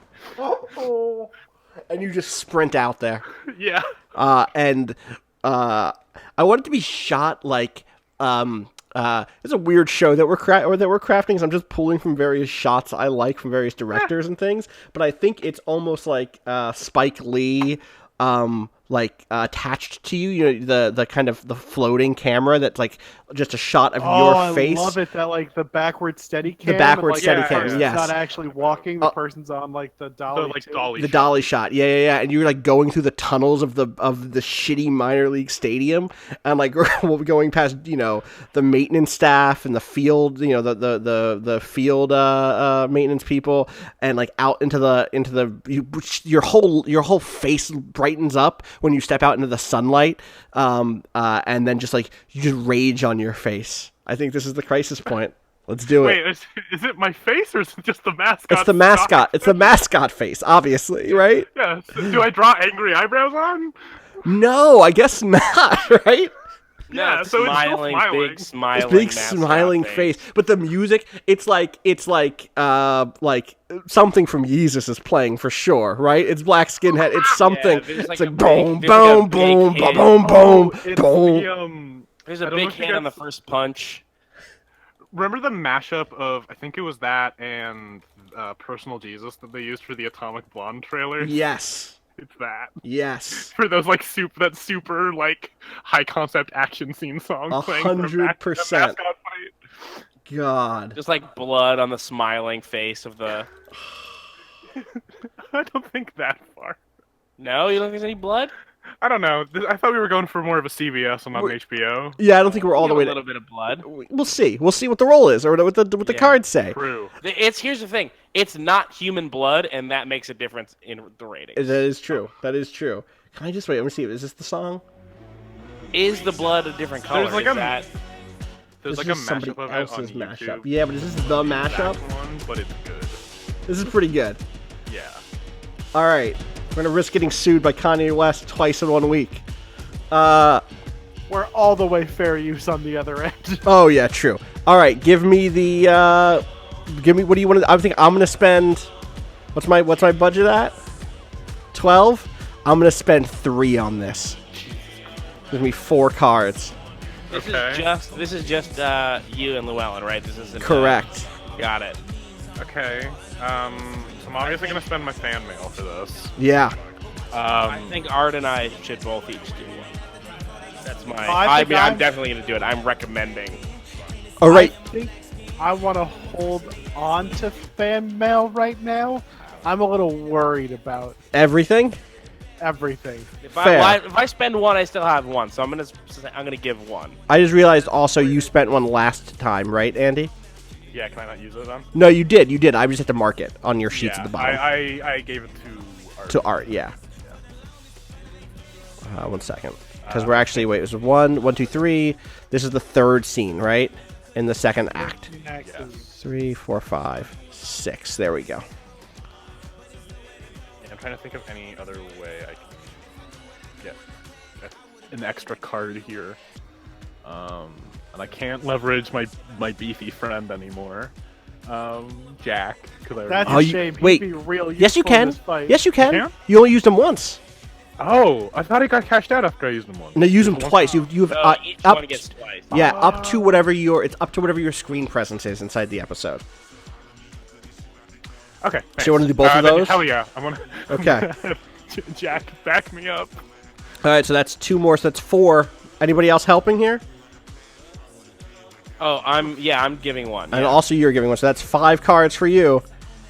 All right. Let me mark it. 5 versus 3. There's no way this could also go wrong again. I really hope it goes right. Keith, why you have to do that to me? All right. What? I'm giving you support. I'm giving you audible support. And I spent what? What did I say I spent? 3? You spent So that 3. means I'm down to 9 on my budget. All right. Playing them. 1. Again, make sure the right 2 are over to the fan mail side. Yeah. Oh. All right. Ready? Yeah. Flip card. Didn't flip all my cards. Oh. Hey. Oh. It's a win! It's a win and a high card! What's up, Yes, motherfucker? and It's a yes and. Our first yes boy. and. So I got a 10 of clubs, black, 4 of diamonds, red, queen of spades, black, and 8 of hearts, red. Andi got 2 black cards, queen and king of clubs, and then 9 of diamonds, 5 of hearts, ace of hearts. That's a yes. You get what you... Oh, this is a plot scene, I'm guessing? I think Yeah. so, yeah. Yes, you get what you want, and you keep it together. So what's this even look like? I don't know how I'm able to keep it together. But I think what happens... You're not is high like- strung, right? So maybe that actually yeah, you fucking completely... let loose. That changes what that dolly shot looks like, right? And so like maybe instead of this, like you come out. Okay, so the personal You got personal the Jesus, inside man. right? Denzel Exactly. Washington. Yes, we get. shot. I think we get your own personal Jesus black skinhead mashup playing as you're inside the tunnels, but then you step outside into the light, and everything just like goes quiet, and it's just like you're completely calm. You're totally calm as you This is the. Oh, sorry. as you glide across the green to this other fucking mascot. What were you gonna say, Keith? I was gonna say this is the version of kicking someone's ass where it's not that you snapped, it's where you fucking just like everything was like, oh yeah, I gotta do it. I'm going to do it. Right. What's it look like, Llewellyn? I think the first move is that I bonk the mascot head off of it. Okay.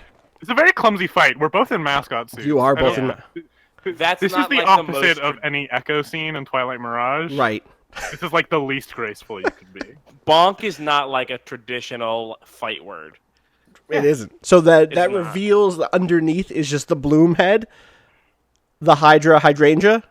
Yeah. So what's the second move? The second move is I did leverage Jack's help. Oh, you did. And this is not a typical way people would think Jack would help. Mm-hmm. Because most people think, oh, big arms, big strong. But no, you know that That's thing what you and your- what the Jack T-shirts say. Big arms, big strong. Big strong. And then there's an arm under each one, like underlining it. Trogdor, like it's Yeah. like, Yep. like weird.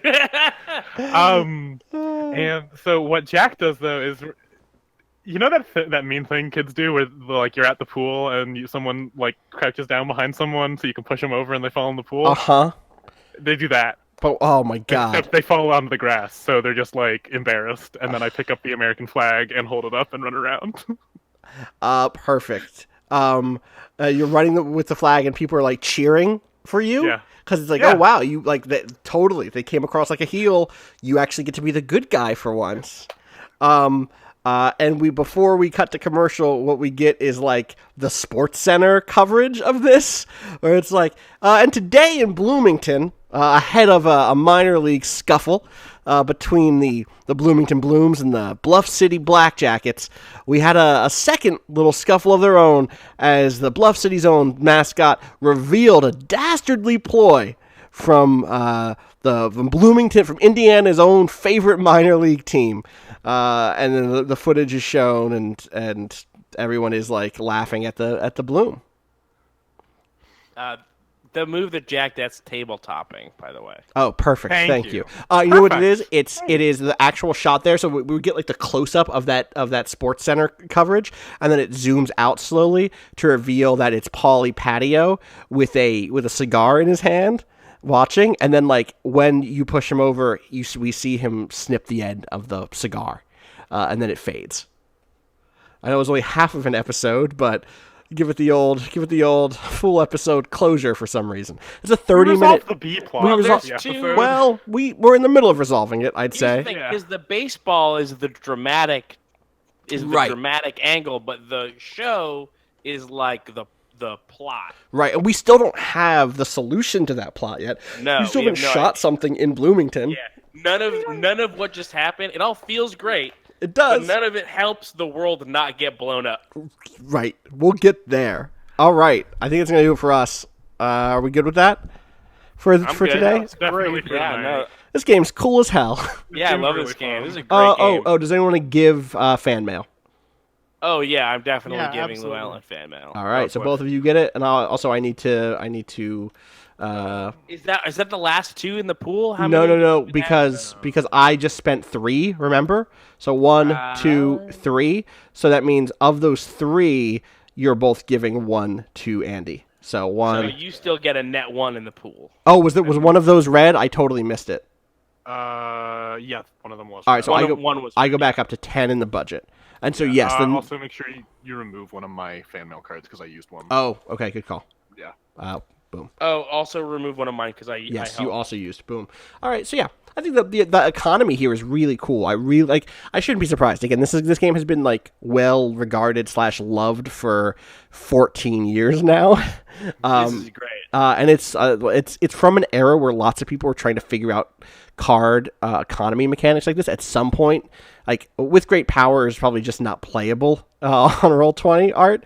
But we should talk about with great power on a tips game or something, because there's a lot of games trying to do the things that this game are doing, and that this game does super well, which is like actually structure something sort of like the feeling of another type of media. I love how this stuff is playing out. I'm really digging it. Yeah. All right, we will be back. Send us a question about with great power. Please do. Please do. Do we have like a timetable on when we're gonna do another one of these? I would like to do it. I would love to do it early next month so that we can keep the momentum going. But you mean April, like in a day? 2 days? 2 days. 2 days. I have PAX next weekend, I so wasn't- probably not PAX weekend. I wasn't sure if you were being loose with next month. No, I meant early April is what I meant. Got it. Okay. So probably once I'm back from PAX. Like I'd love to sneak it in before that. Maybe if I'm in a decent place, I could do it, but we'll have to look at scheduling. I have not secured PAX tickets, but I have secured that I'm not going to be working during PAX. Sick. So, We should hang out. We'll talk. yeah. If you're going to be at PAX, I'm going to be there doing a Waypoint panel on next Saturday. It's in the Bumblebee Theater. It's 2:30. That's all I'm going to say about that. Named after the Transformer. Presumably. Yeah, you guys couldn't even get to the Optimus Theater, or like No. Hot Rod.